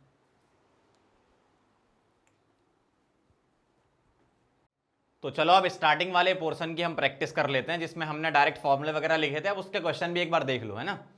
जैसे वॉल्यूम वर्सेस टेम्परेचर का आपको ग्राफ दे रखा है, क्वेश्चन में बोला कंपेयर प्रेशर। पहली बात, जो भी ग्राफ होता है, जैसे V वर्सेस T का ग्राफ है, तो यहां पर ये जो लाइंस बनी हैं इनको बोलते हैं अपन आइसोबार। अगर मान लो मुझे ग्राफ P वर्सेस V दिया होता, तो जो ग्राफ बनता उसकी जो लाइंस होती या कर्व होता उसको हम बोलते हैं आइसोथर्म। अगर P वर्सेस T ग्राफ होता, उसकी जो लाइन है कर्व है उसको हम बोलते हैं आइसोकोर, ठीक है। इस टाइप से इसके नाम भी होते हैं। तो ये आइसोबार एक हो गया, ये दूसरा आइसोबार, ये तीसरा आइसोबार। क्वेश्चन कैसे करना है, कभी भी ग्राफ का क्वेश्चन आए और आपसे कुछ भी कंपेयर करा ले, तो सबसे पहला काम क्या करो, आप ऐसी एक लाइन खींच दिया करो। अब इस लाइन का मतलब क्या है, इस लाइन का मतलब है कि इस पॉइंट पर आपने क्या करा, ये जो वॉल्यूम वाला एक्सिस है यहां पर आपने लाइन खींच दी, इसका मतलब वॉल्यूम कांस्टेंट हो गया ना इस लाइन पे। अगर वॉल्यूम कांस्टेंट हो गया तो इसके करस्पॉन्डिंग यहां पर इस जगह मैं लिख रहा हूं टेम्परेचर T1, यहां पर टेम्परेचर T2 और यहां पर टेम्परेचर T3। अब आप इस तरफ चलोगे, इस तरफ, तो आप इस तरफ चलो तो आपको ये साफ साफ दिख रहा है कि T3 बड़ा है, फिर T2 है, और फिर क्या है T1। और मुझे तो ये पता है कि वॉल्यूम जब कांस्टेंट होता है तो pressure is directly proportional to होता है टेम्परेचर। वॉल्यूम जब कांस्टेंट होता है तो प्रेशर टेम्परेचर के डायरेक्टली प्रोपोर्शनल होता है। इसका मतलब टेम्परेचर का जो ऑर्डर है वही ऑर्डर किसका होगा, प्रेशर का। तो P3 P2 और फिर क्या आ जाएगा P1। इस तरीके से आपको क्वेश्चन करना है, समझ गए बात को। आप ऐसी लाइन खींच दो, इस वाली एक्सिस के अकॉर्डिंग ऐसी लाइन खींच दो, तो आपने क्या करा, ये वाली क्वांटिटी कांस्टेंट कर दी और वॉल्यूम कांस्टेंट होगा तो pressure is directly proportional to temperature होगा। तो T3 T2 T1 आपको यहां से समझ में आ रहा था, तो वही डायरेक्टली प्रोपोर्शनल प्रेशर का हो जाएगा। समझ गए बात। चलो आगे बढ़ते हैं। The pressure of 1:4 mixture, mole ratio दे रखा है, of H2 and O2 enclose in a vessel is 1 atm। Find partial pressure of O2 in newton पर मीटर स्क्वायर। तो पहली बात तो क्या है, क्वेश्चन पढ़ के इतना तो समझ में आ गया होगा कि डाल्टन्स लॉ पार्शियल प्रेशर है, बहुत बढ़िया। तो पार्शियल प्रेशर ऑफ O2 क्या लिखूंगा मैं, पार्शियल प्रेशर ऑफ O2 लिखूंगा क्या, mole fraction of O2 into total pressure, यही लिखूंगा। और मोल फ्रैक्शन कैसे निकलेंगे, moles of O2। Moles of O2 तो आपको गिवन नहीं है, लेकिन आपको मोलर रेशियो गिवन है, तो मैं एक काम करता हूं, इसको मैं ऐसे लिख रहा हूं, moles of O2 upon moles of H2 plus moles of O2, सही है। और इनटू क्या है, इनटू टोटल प्रेशर PT। अब मैं इसको क्या कर रहा हूं, मोल्स ऑफ O2 को नीचे ले आऊं और इन दोनों में अलग अलग डिवाइड कर दूंगा, तो ऐसा दिखेगा 1 upon moles of H2 upon moles of O2 plus 1 और इनटू PT, यही दिखेगा। अब मैं इसको लिख रहा हूं 1 अपॉन मोल्स ऑफ H2 और O2 का रेशियो कितना दे रखा है, H2 O2 का 1/4, तो ये है 1/4 प्लस 1 और इनटू 1, PT क्या रखा मैंने 1 atm। तो ये अभी पार्शियल प्रेशर किसका, O2 का क्या है, ATM में है, ठीक है। इसको सॉल्व करो जरा, LCM लोगे तो 4/5 बचेगा ये, तो 4/5 ये किस में आया, ATM में आया। लेकिन आपको आंसर न्यूटन पर मीटर स्क्वायर में चाहिए, तो 1 atm is equal to 10⁵ newton पर मीटर स्क्वायर। मतलब तो जो प्रेशर आएगा आपका O2 किसमें, न्यूटन पर मीटर स्क्वायर में, बस इसमें क्या करो आप 4/5 इंटू 10⁵ कर दो, तो ये आंसर आ गया। बाकी आप डिवाइड वगैरह कर लेना। समझ गया कैसे किया अपन ने। चलो आगे बढ़ते हैं। आपसे कह रहे हैं balloon is filled with H2 at room temperature. RT का मतलब क्या है, रूम टेम्परेचर, ठीक है। It will burst if pressure exceeds 0.2 bar, okay, if at 1 bar the gas occupied 2 liter volume, up to what volume can the balloon be expanded। मतलब आपको सीधा सीधा टेम्परेचर कांस्टेंट दे रखा है, अगर टेम्परेचर कांस्टेंट है तो P1 V1 Boyle's law is equal to क्या लगेगा, P2 V2। तो आप क्वेश्चन में पढ़ के समझ जाओगे कि क्या कांस्टेंट है, ठीक है। P1 कितना दे रखा है, अगर मैं आपसे ये बोलूं कि 1 बार, ठीक है, इसको मैं P1 बोल दूं 1 बार, तो इस टाइम पे वॉल्यूम क्या है 2 लीटर। तो P2 मुझे बताना है, नहीं P2 दे रखा है 0.2 और आपको क्या बताना है, वॉल्यूम V2 कितना होगा, ये पूछा है आपसे। देखो क्वेश्चन पढ़ लो, प्रेशर 0.2 बार पर आपको वॉल्यूम बताना है, तो V2 कितना आ गया 10 लीटर, ठीक है। इस टाइप से सॉल्व करना है। आगे बढ़ते हैं। Calculate volume occupy by 8.8 gram CO2 at 27 degree centigrade and 1 atm pressure. मतलब आइडियल गैस इक्वेशन, सीधा सीधा। तो PV इक्वल टू क्या लगा देंगे, nRT। प्रेशर कितना दिया है 1 atm, वॉल्यूम निकालना है, n निकाल लो, 8.8 डिवाइडेड बाय क्या 44, और R क्या होता है 1/12, और टेम्परेचर है 27 डिग्री सेंटीग्रेड है ना, तो 273 ऐड कर दो 300 आ जाएगा ये। बस यहां से इसको सॉल्व कर लो, आंसर आ जाएगा आपका वॉल्यूम इन लीटर्स, ठीक है। ये तो कर लोगे आप, तो इसको आप चलो कर ही देता हूं मैं। 88/44 कितना है, इजी कैलकुलेशन। 88/44 कितना हो गया 2, और डिवाइडेड बाय 10 कर दूं मैं पॉइंट हटा के, और ये है आपका 1/12 और इंटू ये 300, ठीक है। इससे ये उड़ा दो, 2 से ये कट गया 6 बार, सही है, और 2 से ये कट गया 3, नहीं 3 से ही काट दो, अरे 5 हो गया यार, सीधा क्या कर रहे हो, बहुत देर से रिकॉर्डिंग कर रहे हैं तो ये भी समझ में नहीं आ रहा कि 30/6 5 होता है। चलो वॉल्यूम इन लीटर्स कितना आ गया 5, आंसर आ गया आपका, ओके। तो इस टाइप के क्वेश्चन एग्जाम में आएंगे, है ना, ऐसे आपको करने हैं। तो अब और भी क्वेश्चन अपन कर लेते हैं एक बार, जैसे केटीजी वगैरह से रिलेटेड कर लेते हैं, ठीक है। पहले आप ये नोट कर लो। चलो आगे बढ़ते हैं, केटीजी से रिलेटेड भी क्वेश्चन कुछ कर लेते हैं, अच्छा रहेगा। पढ़ लो जरा क्वेश्चन बहुत ध्यान से। Consider 3 1 litre flask A, B and C, ठीक है, filled with gases NO, NO2 and N2 respectively. A में हमने भर दिया NO, बी में NO2 और सी में N2O, ठीक। Each eight 180 m and 273 kelvin. In which flask do the molecules have the highest average kinetic energy. मतलब सीधी सी बात ये पूछ रहे हैं कि इन तीनों में से किसकी काइनेटिक एनर्जी ज्यादा है, सीधे। अब देखो जरा, क्या यहां पर टेम्परेचर को वेरी करा रहे हैं? नहीं ना, टेम्परेचर तो फिक्स है, तो काइनेटिक एनर्जी चेंज थोड़ी होगी, सभी की सेम रहेगी। मतलब मैं ये लिखूंगा all gases have same average kinetic energy, क्योंकि मुझे ये पता है ना कि एवरेज काइनेटिक एनर्जी क्या होता है, is directly proportional to temperature. टेम्परेचर पे डिपेंड करती है एवरेज काइनेटिक एनर्जी, बाकी किसी चीज पे डिपेंड नहीं करती है ना। चलो तो इसका आंसर क्या आ गया, all have same average kinetic energy, सभी की एवरेज काइनेटिक एनर्जी सेम रहेगी। आगे बढ़ो, VRMS of gas is 30√R, ठीक है, एट 27 डिग्री सेंटीग्रेड, मतलब 300 केल्विन बोल दूं।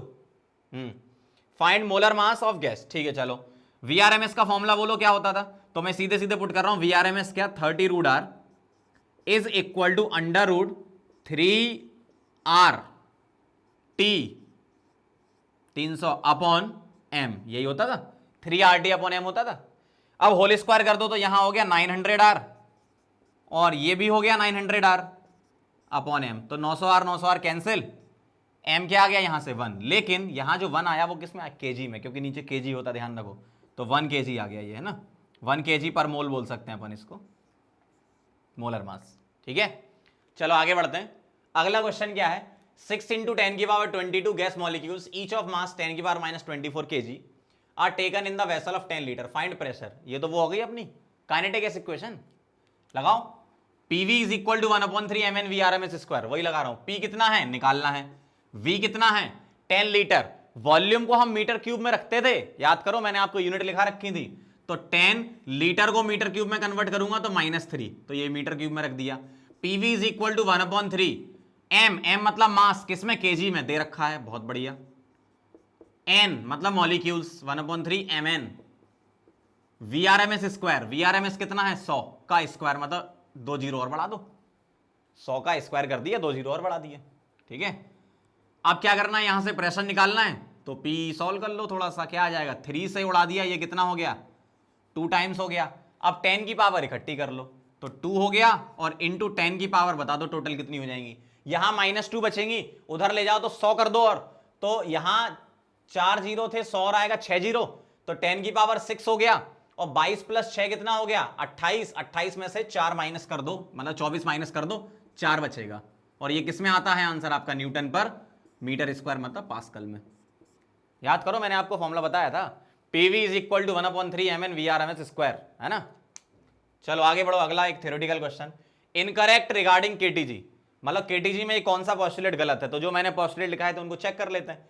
ऑप्शन ए पढ़ो, gas particles are considered as point mass, बिल्कुल सही है। दूसरा, the molecule are in the random motion, chaotic motion होता है, डिसऑर्डर रैंडम मोशन होता है। तीसरा कह रहे हैं when molecule collide they loses energy, गलत। इसमें क्या होता था, याद करो, कोलिजन जो होते थे वो परफेक्टली इलास्टिक होते थे, मतलब काइनेटिक एनर्जी और मोमेंटम कंजर्व रहते थे, मतलब इनकरेक्ट में क्या आ गया, सी। डी ऑप्शन चेक कर लो, when gas is heated the molecule move faster, बिल्कुल सही है, क्योंकि एवरेज काइनेटिक एनर्जी क्या होता था, टेम्परेचर के डायरेक्टली प्रोपोर्शनल, टी बढ़ाओगे काइनेटिक एनर्जी बढ़ेगी, तेज भागेंगे, है ना। तो इस टाइप के क्वेश्चन होते हैं, बाकी जो मैंने आपको करवा दिए हैं। तो अब मेन फोकस गैसेस स्टेट वाले चैप्टर में आपको ग्राम्स लॉ बहुत इंपॉर्टेंट है, पढ़ के जाना। रियल गैस उससे भी ज्यादा इंपॉर्टेंट है, वो पढ़ के जाना अच्छे से। बाकी और चीजें मैंने कवर करा दी। अब जैसे केटीजी की बात कर लें, केटीजी केमिस्ट्री के गैस स्टेट में नहीं है, लेकिन फिर भी क्वेश्चन आ सकता है, और फिजिक्स में तो इसका यूज करना ही है ना आपको, तो आपको फिजिक्स के नजरिए से भी देखा जाए तो भी आपका पोर्शन कवर हो गया एक तरीके से, केटीजी वाला जो theoretical portion of kinetic gas equation, VRMS URMS Maxwell distribution curve, इसलिए मैंने आपको करा दिया कि मान लो कभी फिजिक्स में भी क्वेश्चन आ जाए तब भी कर लेना भाई, छोड़ के मत आना, क्योंकि आसान होता है, ठीक है। और दूसरी चीज ये रही कि जितने भी गैस लॉज हैं एक बार उनकी इक्वेशन पढ़ लो, ठीक है, ग्राफ वगैरह देख लो, क्वेश्चन कैसे करते हैं मैंने आपको बता दिया, वो सब कर लो, और डाल्टन्स लॉ पार्शियल प्रेशर पर बेस्ड 1-2 क्वेश्चन देख लो। बाकी मेन फोकस किस पे रखना है आपको, फिर बोल रहा हूं, मेन फोकस किस पे रखना है, real gas and grams law of diffusion और इफ्यूजन। मेन फोकस ये है, इनको बिल्कुल भयंकर तरीके से रट के बैठ जाओ अभी से ही, पहले ही बता रहा हूं, ताकि एग्जाम में क्वेश्चन आएगा तो आराम से कर लेना आप, ठीक है। चलो फिर ये नोट करो, अब मिलते हैं अपन नेक्स्ट चैप्टर में, अगला चैप्टर देखते हैं कौन सा आता है, सस्पेंस है ये तो, ठीक है। चलो पढ़ते रहो, मस्त रहो।